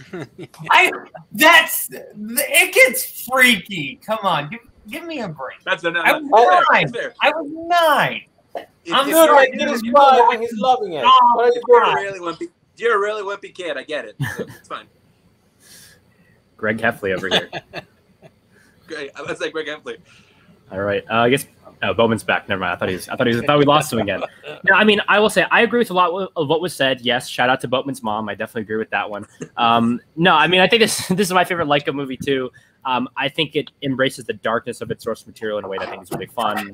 I mean, I think if you like, I know you're saying you want this to be like live action. That's like that's just a different movie. That's like so not what this movie is doing, I think. And I think I'm glad that Henry Selick again stopped making stuff like Monkey Bone and came back to something like this. Thank God. I think Keith David fucking is the best in this movie. I mean, Keith David's the best in almost any movie that he's in, but he is awesome in this. But yeah, I think it's just a great movie. I haven't seen it in a few years, so like a lot of the specific memories aren't fresh, but the feeling that it evoked, I think, in me was something that I really loved. Maybe if I rewatched it, it might have been on my list, but who knows? Yeah, I'm here for all the Keith David love.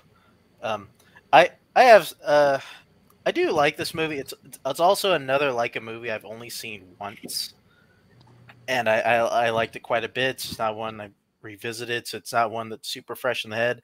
Even though like a lot of like the gothic imagery is not one I gravitate to, I still remember really liking it. I did find a lot of fun and kind of the outer world and like the button eyes. It all looked super creepy and like something that wasn't like it's one that makes you feel on edge, even though like this is one that's kind of gravitating to kids. But no, this is one that I just haven't rewatched them. Okay, before my internet poops out, we're gonna head out of here. So grades, last place this week is Nazario with thank fucking Christ. This I will say Ow. B minus. B minus. This was a really good week. You all did a really good job. Coraline and Pinocchio being that high is really what hurt your list, Nazario. You had good picks beneath it, but Coraline, and then not having Spirited Away, that was the other thing that really hurt you, was you being the only person to not have Spirited Away. Then in third place with a B, Chance Ellison. Chance, you made it up the 1 point. Really, you could have maybe contended for that top spot if you didn't have Wallace and Gromit or Coraline again. But you had some good picks in there. Soul. It's not my fault I don't appeal to Wimpy Kid Boatman. I mean, that's fair. Maybe, yeah. Then second place with a B is Mark. Mark consistently staying in the middle. He had some good picks here. Just ones that were good that maybe were just a little bit too high, like Rise of the Guardians. But overall, there's really nothing bad here. And then number one this week with a B+ is Paul. Paul, I think, just had pretty consistently excellent films here. There's one 3.5 star here for me, and then everything else is a 4 or higher. Just excellent picks here. But everyone did a really good job. So yeah, you never even seen Evangelion. That's true. Who knows how that would have changed his list? That could have affected it, but I didn't dock Mark when I didn't see Transformers. Before I go, everyone watching, just a reminder. Next week, the show has been taken over by Somalian pirates, so we'll see what happens there. Week after that, something else has happened. I don't know. There was a bomb on a bus. So we will be taking a hiatus on this show for 2 weeks.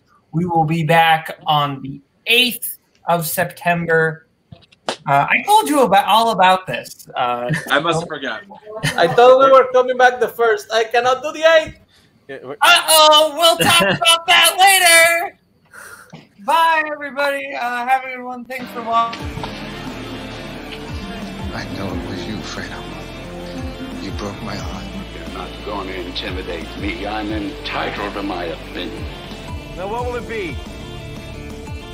Death or exile? You're hopeless. You're a hopeless mental case. You better lawyer up, asshole. Because I'm not coming back for 30%. I'm coming back for everything. Normally, I would say Auf Wiedersehen. But since what Auf Wiedersehen actually means is till I see you again, and since I never wish to see you again, to you, sir, I say goodbye.